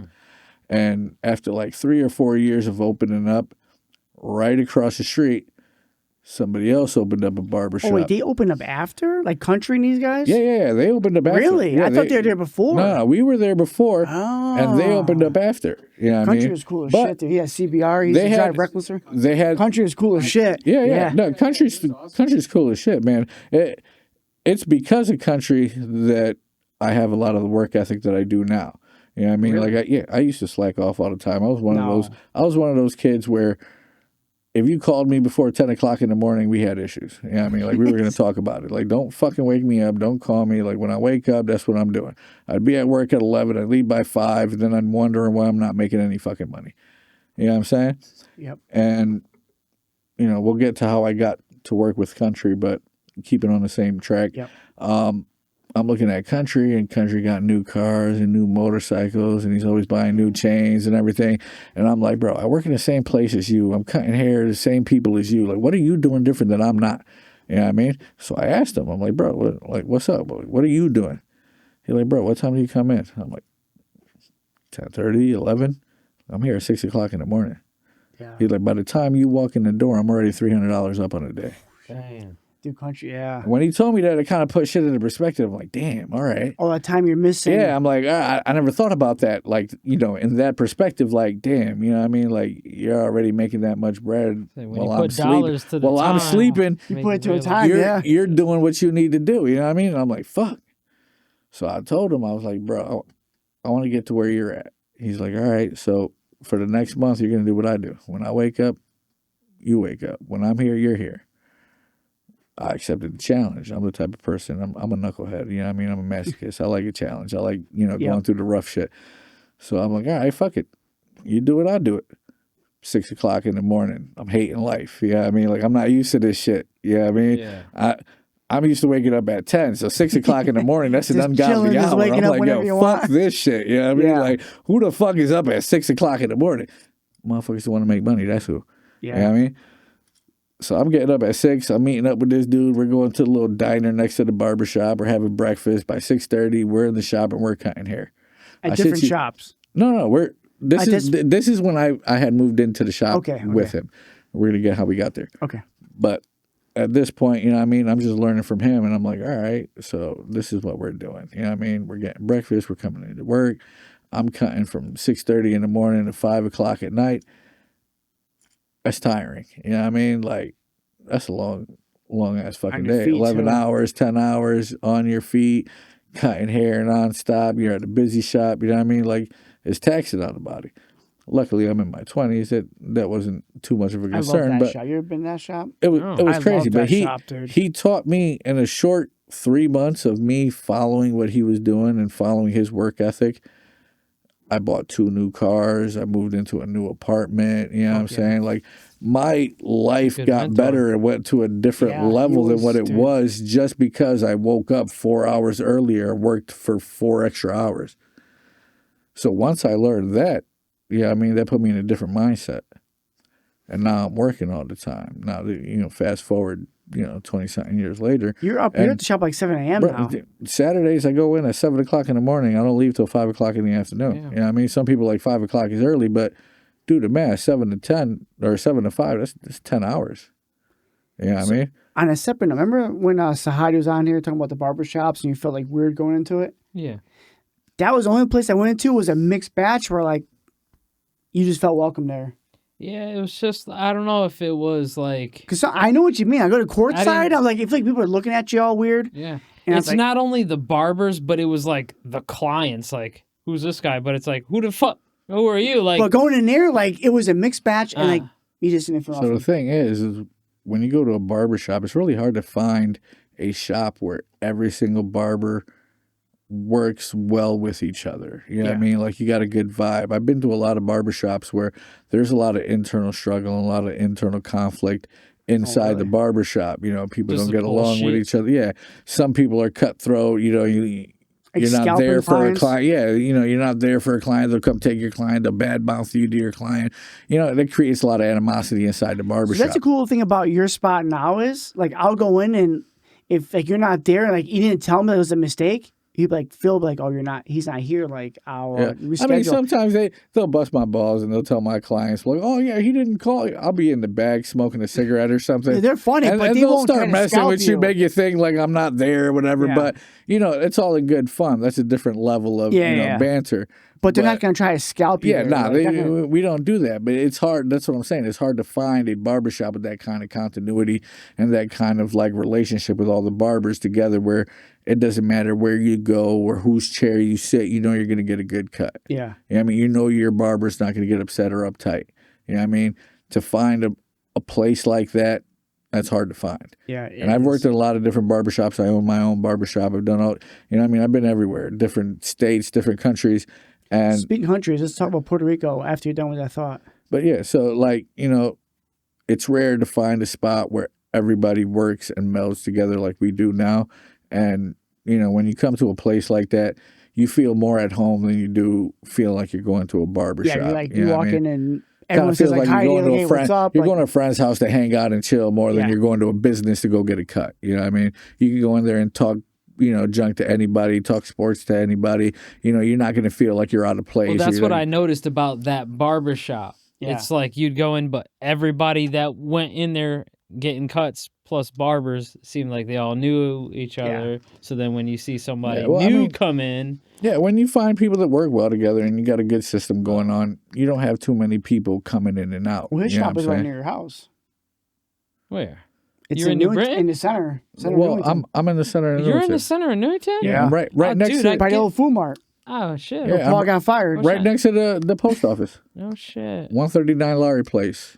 The Shop Newington. Wait, is that next? That's where Modern Barber... Not Modern. No, that's where Garrett's. Garrett's. That's where I used to get my haircut. Yeah, the old Garrett's. So we took over the old Garrett's. Okay. And now I get my haircut by some Turkish guy up the street from me.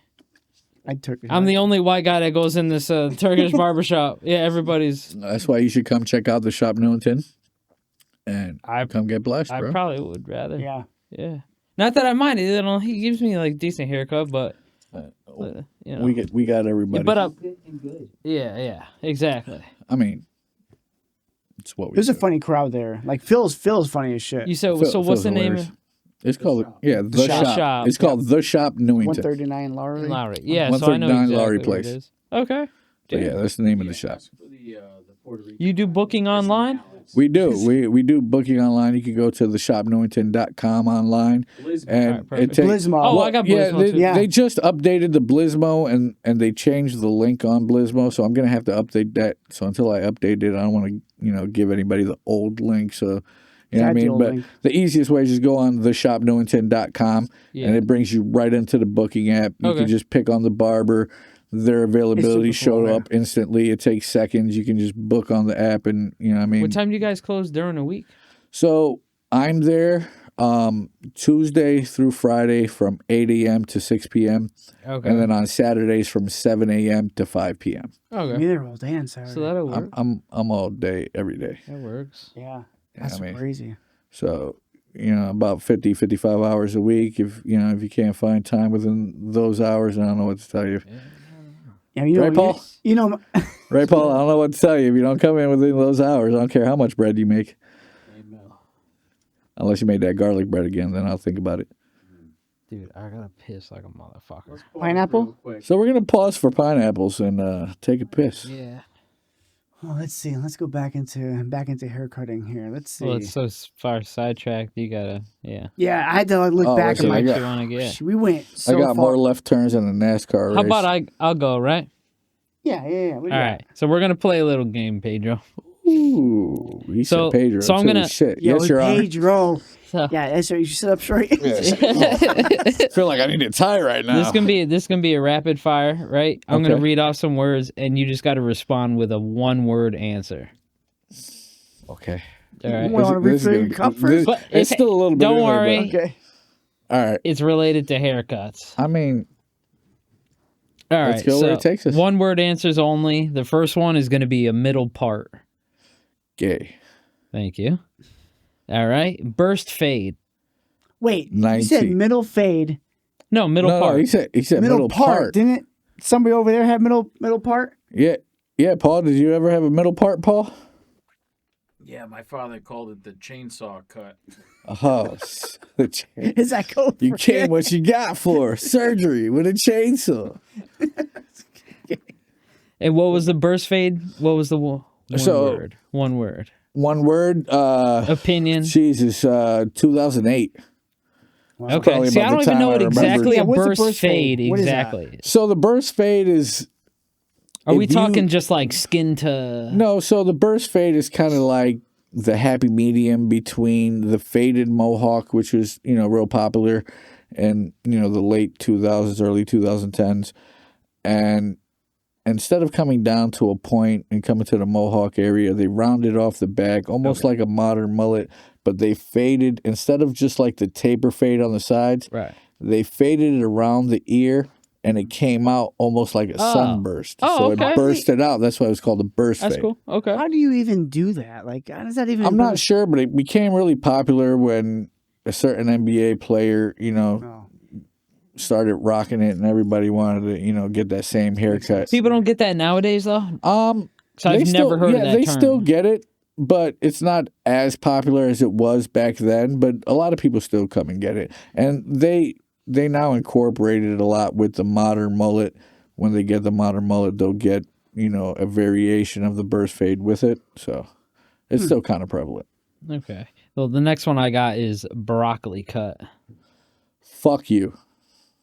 Yeah. That's I what agree got. on that one, too. Fuck It's pretty cookie you. cutter, honestly. Not even that it's Well, cookie who cutter. gets Not the broccoli cut? So Who the gets broccoli that? cut, it comes to your mainly your children. You know what I mean? Ages between 10 So you know who has that? to about My 15, nephews. 16. They got that? Yashu has a broccoli cut. So how old? But they're how all old got is your curly nephew? hair, though. 14. I told you, 10 to 16. But can't you is only the do area. so much with curly hair though? Like, But not to be even fresh just curly looking? hair. You got kids with pin straight hair that still want to get that Like my hair? broccoli no, cut. well, that's stupid. That's And stupid. you know, they'll come in and they'll show you a picture of something, you know, that is literally impossible to do. You don't have the hair texture, you don't have the, you know, the actual wave or the curls or anything, but you still want me to perform I miracles. said they would need to get a perm. We still have to do and perform, you know, to their expectations. Yep. So when it comes to those kind So of how does that haircuts, work? I mean, pretty much you give somebody, you know, a low taper fade with a, you know, a nice tight blowout on it. You cut the hair to a certain specification. You use a lot of texture powder to give them the volume and the look that they're looking for. They want more of like a controlled, messy look than they Yeah, want an that's the best way actual I'm looking. curly Controlled, type messy. look. Okay. They want okay. like a controlled, messy look. They, you know, it's kind of something that they identify with and feel like they can control and do. So, you know, it How do you becomes very maintain popular. that? Something low maintenance? Or like That's when you gotta go be high out? maintenance. That's the thing. They think it's low maintenance. A lot of people get Ah. a haircut thinking that it's low maintenance and don't realize that it's a lot more maintenance than they would actually think. You know what I mean? So a haircut like that is a lot more maintenance. You want to keep your bangs to a certain level. You want to keep your hair texture to a certain level. Yeah. You want to make sure that the, you know, the taper fade and the blowout doesn't grow out too much, because then it starts looking like an overgrown Throws bowl it cut. off. Yeah, You know what I mean? Oh, So shit. you want to be able to keep up with it and keep it clean so it looks proper. A lot of people don't understand that. maintenance Come of it. get a haircut thinking that, you know, oh, I could get this once a month, and you look fucked up, bro. You look crazy. You know what I mean? Like, So like day 2, they look fucked up. not day 2, Probably after 2 weeks. probably like after a week and a half, everything starts to starts growing back in. It's like, all right, you can tell it's time for a haircut. You might be able to stretch it out for 2 weeks, whatever, but you know, you reach to that 3rd, 4th week, Yeah. you're looking crazy, bro. Like, Okay. you need to come and get a cut. And then people come in after 2 months or whatever, crazy, looking for this specific haircut, and then they want to book a half-hour spot on a basic haircut instead of, you know, booking a. So speaking of booking, how would they know like that's gonna take longer? I mean, common sense. Okay. If So in you- their head, I don't know if you could call it common sense anymore. You know, sense. it's but- that's uncommon. irrelevant. Yeah, It's uncommon uncommon. sense. Yeah, but you would think if, you know, you haven't gotten a haircut in a month and a half, and you want to come and try something different than your norm, it's going to take a little bit longer. Do you give know what I mean? recommendations for someone who's like, 100%. If you come to me and you tell me you want a haircut, and I can look at you and I've cut your hair for so long, and I know what's going to look good on you compared to what you're trying to tell me, if I think you're going to look crazy, I'm going to advise you against it. I'm not going to sit here and try to talk you out of the haircut. If that's what you want to do, what they that's wanna on pay. you. Yeah, yeah. But I'm going to give you my professional opinion and tell you I might not think that this is going to look right on you for X, Y, and Z reasons. yeah, like hair type, whatever. Whatever the case may be at the time. You know what I mean? So People you know come when with someone's all sitting down, what is the best fit for them? you can usually tell if you've been doing this long enough, you know what's gonna be good for a person. You can look at a person's face, their shape of their face. So like for Brian, like what would you say? Like Well, Brian has a good haircut for his face type. You know what I'm Yeah, I saying? would do something different because I used to get it like higher, tighter on the sides, and just pull it straight back. Which a pushback for you could work, even a little bit longer than what you have it right now could work. You have a slender face and your face is more on like the rectangular shape, longer on the Yeah. side. So you can use a little more bulk on the side just to kind of fill everything in. So a pushback with a little bit more bulk on the side would be beneficial for you. You know what I'm saying? But if you got somebody like Dave that comes in and he's been getting a haircut short his entire life, Head shaped like you an know what I egg. mean? His head shaped like a soft-boiled egg, you know what I'm saying? And he wants to come in, he wants to try, you know, a broccoli cut. yeah, he wants to do some, you know, like Sopranos pushback with a low taper. That's not going to look right on him. You know what I mean? Like, his head shape is just going to look Yeah, weird. he don't got too many Or options. if somebody No, with a this big, is it. This somebody is it. comes in with a Fuck. nice and Yeah. round face, you have a big round face, and they want to get an all-even Caesar with a tight taper, that's just going to make your face look bigger. You know What about ugly over Need there? something to compliment. I mean, there's only so much I can do. I'm a barber, not a plastic surgeon. You know what I mean? So I can make you look good, but I can't make you look that good. Okay. So Paul, sorry, but you're fucked. That's fine. I still got a couple more to hit you with the rapid fire. We gotta love. Let's do it. Ready? Next one is a beard dye. Beard dye. Yeah. I'm gonna say man makeup. Okay. Hair fibers. This is new to me. So I didn't hair know what fibers again would fall under man makeup. Yeah. Okay. It's all like faking the funk. You know what I'm saying?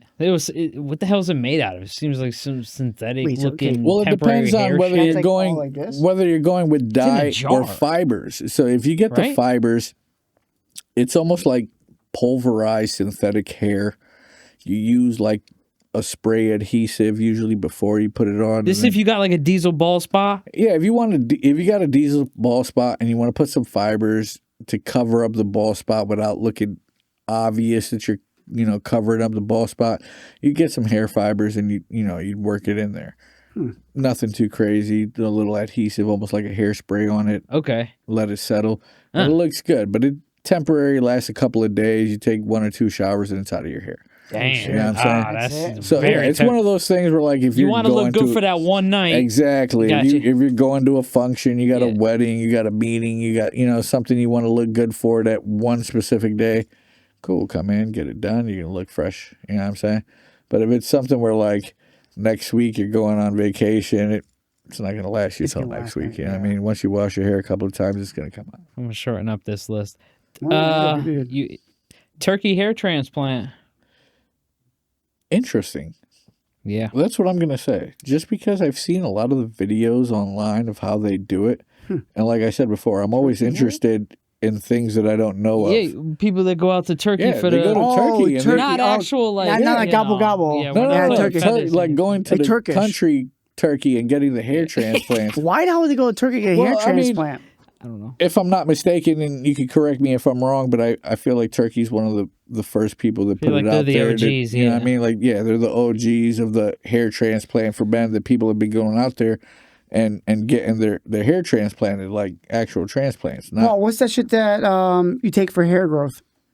What that Rogaine? Minoxidil? Yeah, minoxidil. So minoxidil is the chemical in all those other hair brands that actually helps your hair grow. Rogaine. Stimulates the follicle. That's why if you listen to the Rogaine commercials, say Rogaine with minoxidil. Minoxidil is the chemical. That's the active ingredient. But with minoxidil, it's like almost like an acne cream. Once you stop using it, it stops working. Yeah. Oh, you know what I mean? shit. So it only got works, you by the balls at that it point. only works while you're using it. Yeah. You stop using it, you're fucked.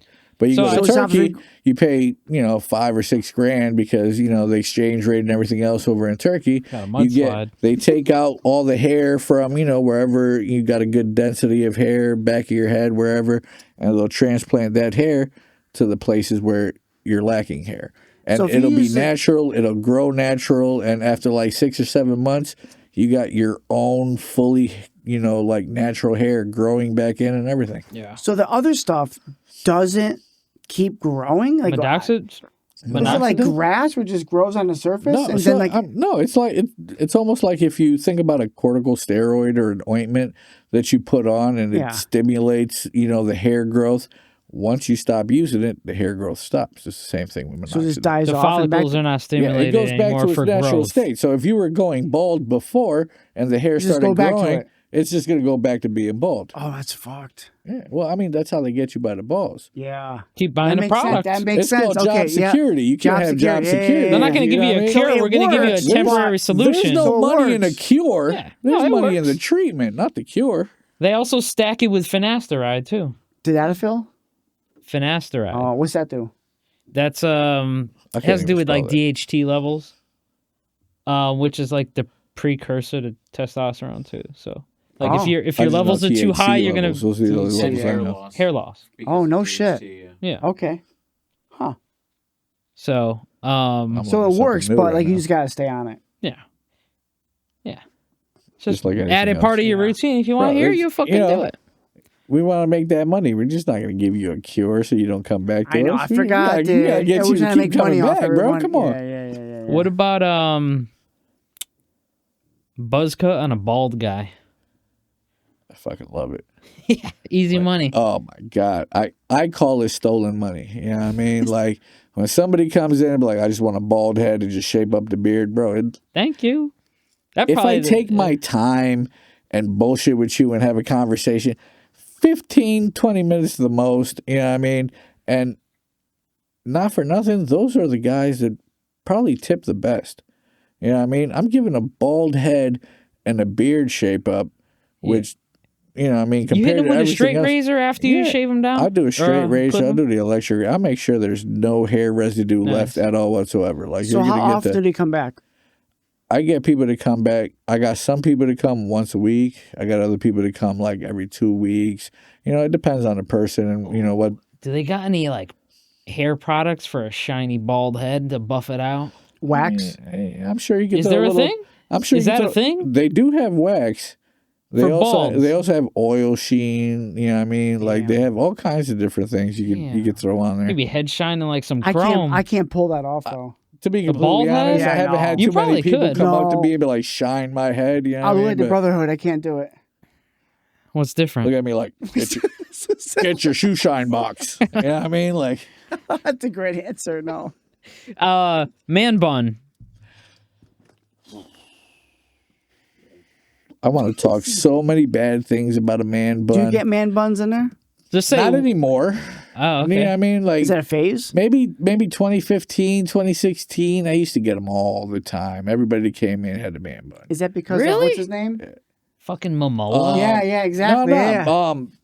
Beckham, fucking. Oh, David Beckham. David Beckham. He had long hair. So a lot of people don't understand, but Maribon. Soccer obviously is one of the most popular sports out there. Yeah. You know, it reaches worldwide. And a lot of the styles, hairstyles, and fashion styles will reach Europe and then reach us. You know what I'm saying? So when David Beckham is out there and he got the man bun and he's rocking everything else, by the time it reaches us, all these kids that are into soccer and everybody else, they look at them like, oh, man, I want to do that. I want to get that haircut. You know what I mean? Same thing with the NBA, NFL. You know what I mean? There was a time Patrick Mahomes is coming and getting everybody. So speaking of the man bun, fan. right? So if you see somebody on TV that's got a certain hair, how do they find out what that's called? Sometimes, you know, you go online and you try to find out the haircut online by doing what's the research. David Beckham's haircut? You can just look up David Beckham's haircut, or you can YouTube how to do David Beckham's haircut. So then in your position, you got to figure out how to recreate that. Yeah, so like I said earlier, that is when you get to the point where you have to put your pride aside and be like, all right, I don't know how to do this haircut. I don't know the proper steps. So how do you practice that? Well, you have to do your research. Just like everybody else is going online and looking up, oh, this is the haircut I want. You got to go and look up, how do I do this? So say you get that request on the spot.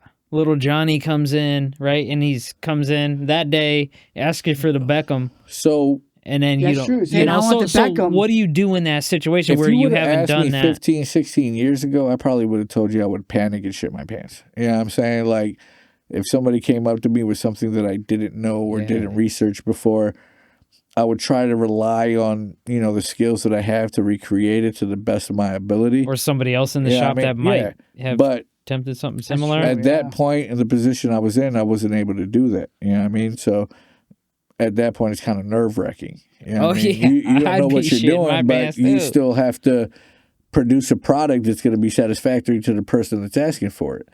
And I was never the type of person to say no, even when I didn't know how to do designs and everything. If someone asked me for a design, yeah, I got you. Come on. What about certain hairstyles I couldn't do that hairstyle? How would you tell somebody who physically couldn't do that? So I would try to talk to them. That's during the consultation? Yeah, during the consultation, I try to talk to them and point out. Like, say, Brian wanted the fro. And well, that's when I look at Brian and be like, look. You're stupid. Look at this hair texture. Maybe you're right, brutally honest. Look at this person's hair texture and look at your hair texture. Yeah. Your hair texture is straight. This person is curly. I can't give you a curly hairstyle when your hair is straight. Right. I can't do that. What if they were adamant? Well, if they were adamant, I would have to suggest a perm or something to get his hair curly first, to then try to recreate that curly style. But if his hair texture doesn't match with what he's showing me, it doesn't matter how good I am. I can't recreate that if you don't have the same type of hair that I need to recreate that type of hair. So where do you draw the line? I mean, some people are really adamant. I know. And some people just like, oh, I want that.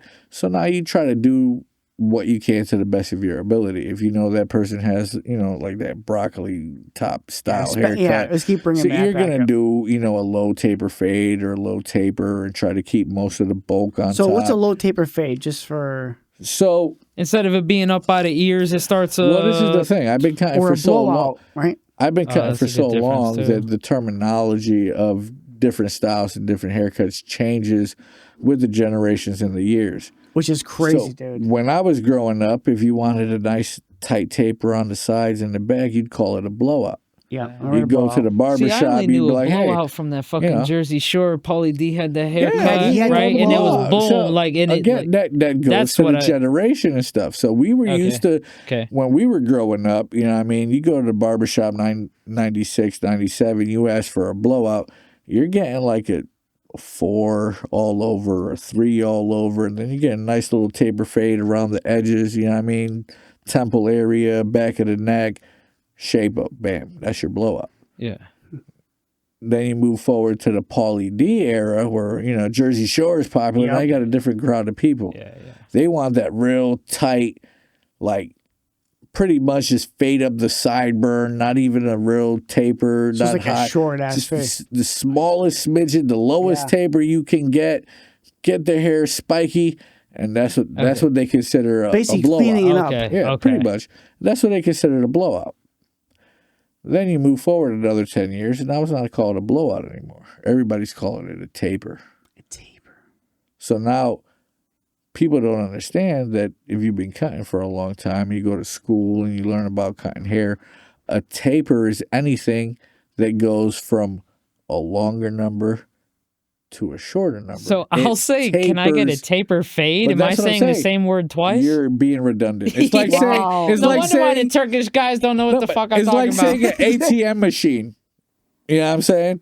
The machine part is already in So, the okay, it's ATM, so you're ATM, being yeah, redundant. okay, yeah, Ass to yeah. A mouth. taper Ass to fade. mouth, yeah, naturally. You're talking about a taper fade. You're talking about the same thing. A fade is a saying the taper. same, though, yeah. Anything that goes from a longer number and tapers down taper to a is just another shorter for fade. number is a taper. So a taper fade is any fade. But if you don't go to the industry, you're not a barber, you're not a cosmetologist, you're not in this, you're not going to know that. So you're going to go online, you're going to look up a haircut, and it's going to be hashtag taper fade.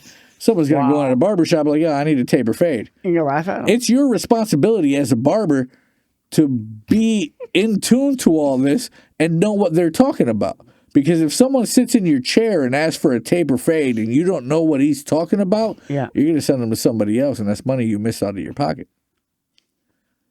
So if you want to keep up with the times and you want to keep putting money in your pocket, you have to stay current with everything that's going on, no matter how much it goes against of what you learned. So what's happening on this side? And then it goes from taper fade to a taper. Or What's the fucking difference? All the same shit. It is not That's a what I'm saying. difference. I called it a taper fade. I don't know. Bro, there is literally no fucking So difference. they're just changing the fucking words. The and the generation differs, and because each generation gets their information online, on Twitter, on Instagram, whatever the social media platform is now that they use, nobody has an original thought. So everybody gets their information right from there. social No one got media. original thought.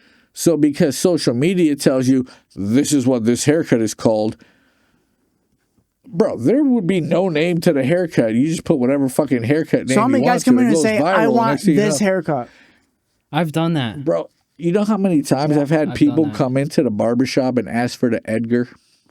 Dude, you took the word. I was asking you know? I wanted. I was just idea gonna what say. the fuck the Edgar The Dominican was until haircut, someone right? fucking explain it to me. The Mexican Oh, it's a- mullet, right? No, the Dominican. Yeah, yeah. It's a fucking blowout with bangs, bro. Yeah. But, I want the Edgar. No, you want fucking bangs. Just tell me you want bangs. That's all right? literally it. Yeah, tell me you want a fucking blowout with bangs. I've heard that. I But want no, the Edgar I haircut. want the Edgar. Fuck you and fuck Edgar. All right? I don't know what the fuck this Edgar is, but whoever came up with this haircut, I was gonna ask you how fuck did Edgar. that motherfucker too, okay? Fuck that. Matter of fact, I need more alcohol. Fuck this shit. You want to top me off too? Ooh. Give me a little toppy. I'm not even gonna pause that. That was so sloppy toppy there. Give me a little pinch, baby boy. I'm gonna tell you. I'm gonna let you guys in on a little secret. All right. The Edgar fucking. I was waiting for. I had the Edgar right there. I'm gonna let you guys in on a little secret. I don't say pause to shit. All right. If something sounds gay, you don't say pause. You know why you say pause? Why? Because pause has the intention that you're gonna continue later.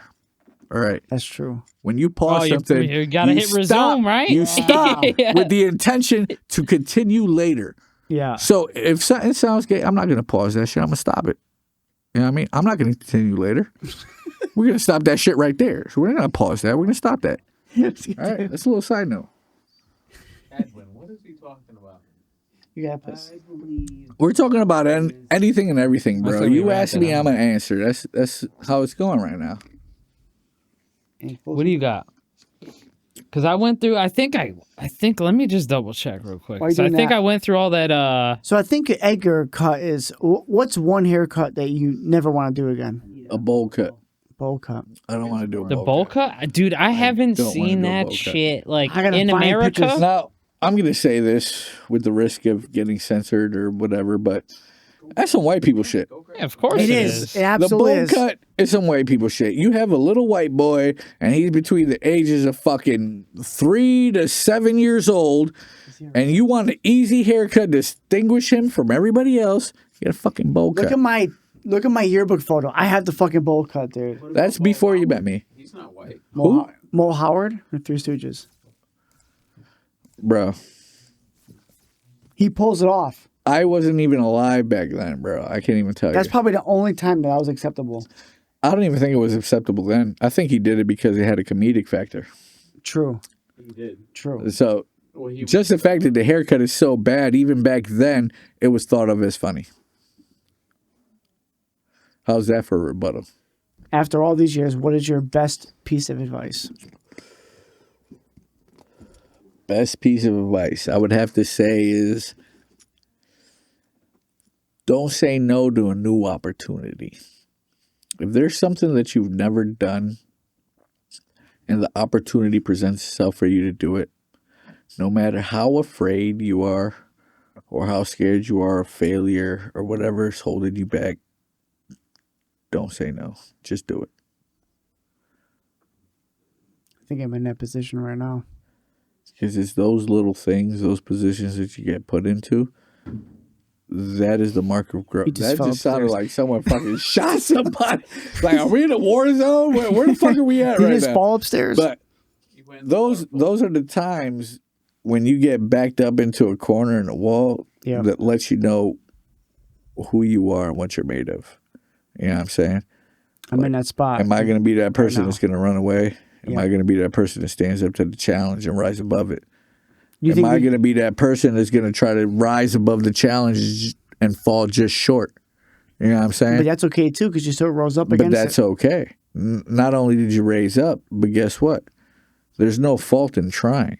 No. Even if you fall short, you'll end up back in the exact same position you were to start off with. But you're not going to end up any less. So where's the hurt in trying to move forward? You think it's our comfort zone that makes us more difficult to do that? So there's a saying that I live by that says success happens outside of the comfort zone. If you are comfortable in something, you are never going to progress. You are never going to be a better version of yourself because you become content at the level that you're at. I am never content. So how does that work with you? I'm always looking for the next thing. So with me, when I was growing up, my mom was a big influence and a big factor on me. And when I was younger, I didn't realize it, and I held a lot of animosity because I thought my mom was being like a typical parent and trying to hold me back, whatever. So I had a lot of anger towards that. But she told me one thing in life that, it doesn't matter what you do in life. Whatever you do, try to be the best at it. You know what I'm saying? She's like, you could be a garbage man. You could be a CEO at a company. But whatever you do, be the best at the position that you want to be at. Yep. And I took that with me everywhere I went. So it didn't matter what I tried. If I tried a new hobby, If I got into a new, sport, whatever, you know what I mean? I got into a new You just gave job, it your business, all. whatever it was, I tried to be the best at the position that I was. So for example, when I turned 16, one of my first jobs was being a cashier at Walmart. And I was already working since I was 13. You know what I mean? I couldn't buy the clothes that I wanted to. My mom couldn't get me, everything that I wanted to. I'd go to school, 6th, 7th grade. I'd be getting picked on, made fun of. I'd get into fights every other weekend. You know what I'm saying? Like, it was, not a good situation. So once my mom told me, like, you get anything you want in life as long as you work for it, I took that serious. And I started working. It didn't matter what I did at, 13, 14, picking up garbage, distributing newspaper, whatever it was to make money, I was making that money. You know what I mean? Because I didn't want to look crazy. I didn't want a crazy haircut. I didn't want to, wear my sister's hand-me-downs. You know what I mean? I had 2 older sisters. I'm the only boy. I'm wearing Jordache jeans and, crazy shit. I'm getting made fun of in school. I'm getting into fights because, I can't afford the same things everybody else can. So I started working, 13. I'm coming out of school. I'm dropping everything off at home. I'm taking a city bus. I'm going to, Charter Oak and Hartford and stuff. I'm picking up trash for all these construction sites, $8 an hour. You know what I mean? Back then, people were getting $5, $6 minimum wage. I'm 13 years old, you know what I mean, picking up trash for construction sites, making $8, $8.50 an hour. That's a lot of money for you. That was a lot of money back then, you know what I mean? I started buying the clothes that I wanted to, started getting the haircuts that I wanted to, my self-esteem started going up. You know what I mean? Everything started looking up. So once I seen that my mom was right, as long as I work for it, I can get anything I want. I got that in my head, the sky's the limit. You know what I mean? It doesn't matter what I do. When I try to do it, I try to be the best at it. You know what I'm saying? So it doesn't matter if I'm doing art. It doesn't matter if I'm cutting hair. It doesn't matter if I'm fucking raking leaves.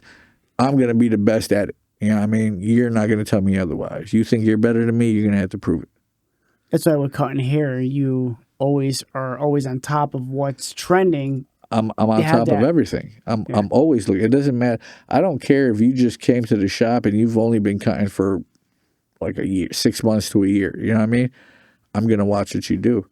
There might be something that you do that somebody taught you that I don't know that's going to make my life easier. You know what I'm saying? Yeah. If I have that ego and I have that, Well, tough most people exterior, in that position are like, he's watching me because he's judging me. Exactly. And majority is probably right. But you're like, I'm learning from a lot of the times, if you've been in the game 10, 12, 13 plus years, you know what I'm saying? You're going to see somebody coming in brand new. You're like, he ain't got nothing he can show me. And that's, that's a really good point. That's a really fucked up point where they're judging, like, you're brand new. What the fuck do you know? I've seen that in the IT world too. But you never because know. I do something differently. And, it's you like never know what anybody went through to get to the position they're at. You got to look at yourself. And nobody knows what you went through to get to where you're at. So you can't judge that person the same way. No. They might have learned something from somebody else that teaches them something, how to do it better than how someone taught you. You could be suffering in that same state, in that same subject, but they're doing it better because someone else taught them better. But if you don't put down that ego, you don't step aside, you're not going to learn that. You know what I'm saying? Receptive. I look at it like a sponge. I don't care who's in the game. If I see you doing something better than me, I'm going to start asking you questions. I'm going to talk to you. Like, yeah, how do you do that? What did you do to get there? You know what I'm saying? I'm going to pick your brain because at the end of the day, the more I learn, the better position I'm going to be. You know what I'm saying? So that's how I take everything I do in life. If I get a new hobby, I'm going to learn that hobby to the best of my ability. You know what I'm saying? Whether it be playing Magic the Gathering, whether it be playing pool, or, you know what I mean, saying, doing graffiti, whatever the fuck I do, I'm going to try to be the best that I can be in that subject or in that position. What do you think is the biggest failure for up-and-coming barbers? Not having enough patience. So one of the it's biggest... not skill-based, it's patience-based. It's not skill. One of the biggest misconceptions that a lot of the young barbers have is they see barbers coming into the business and they're making money and they're constantly busy. And, you know what I mean? Like, when you're making money and you got clientele, life could be good. You know what I mean? everything's coming good, everything's flowing, you know, all your bills, everything's great. So all these young guys look at that and they're like, I want that. Like day I want to one. be there. You know what I mean? Day one. So they go and they go to school and they get their license, and they think because they have their license, everybody's just going to jump in their chair. It's not how it works, bro. No. You got to put your work in. Mm-hmm. Because I don't want to see a day one barber. Yeah, exactly. No. You have to be consistent. You have to sit there every single day. You have to go through the routine. You got to learn everybody else. You know what I'm saying? You got to build these personal relationships. Yeah. And you have to learn that when you're new at a shop, you're going to eat off of everybody else. You know what I mean? You have to wait for a walk-in, or you have to wait for someone to go on vacation. And when their Do you have clients that now book at with your you, shop? Now is there somebody like that? yeah, so we have a couple of barbers that, you know, are strictly on, you know, Like walk-ins? They do part-time and stuff, so they take most of the walk-ins and everything else. Or if one of us just happens to have a free time during the day, we can take a walk-in or something. You know what I mean? I try to take everybody that I can. Even if I don't have time, sometimes I go through my lunch break, or, you know what I mean? Like if someone comes and gets a shape up or a haircut that doesn't take the full lot of time, I can sneak somebody else in there. I'll book them in. You know what I mean? You never know who's going to be a lifelong client. You know what I mean? So Yeah. I try to take everybody. But a lot of these kids don't have that same drive or that same mentality. So they'll come into the business and think, oh, this guy's eating, this guy's making money. I'm going to come in, I'm going to make that same amount of money. And they'll start cutting hair. 6 months later, they see they're making peanuts. They got to get another job to just support their habits, or, you know, pay their bills or whatever it is. Yeah. And they're like, oh, I can't cut hair. I don't want to do this because I could get somewhere else and make more money. Do you think that leads to like poaching and stuff like that? I don't know about poaching.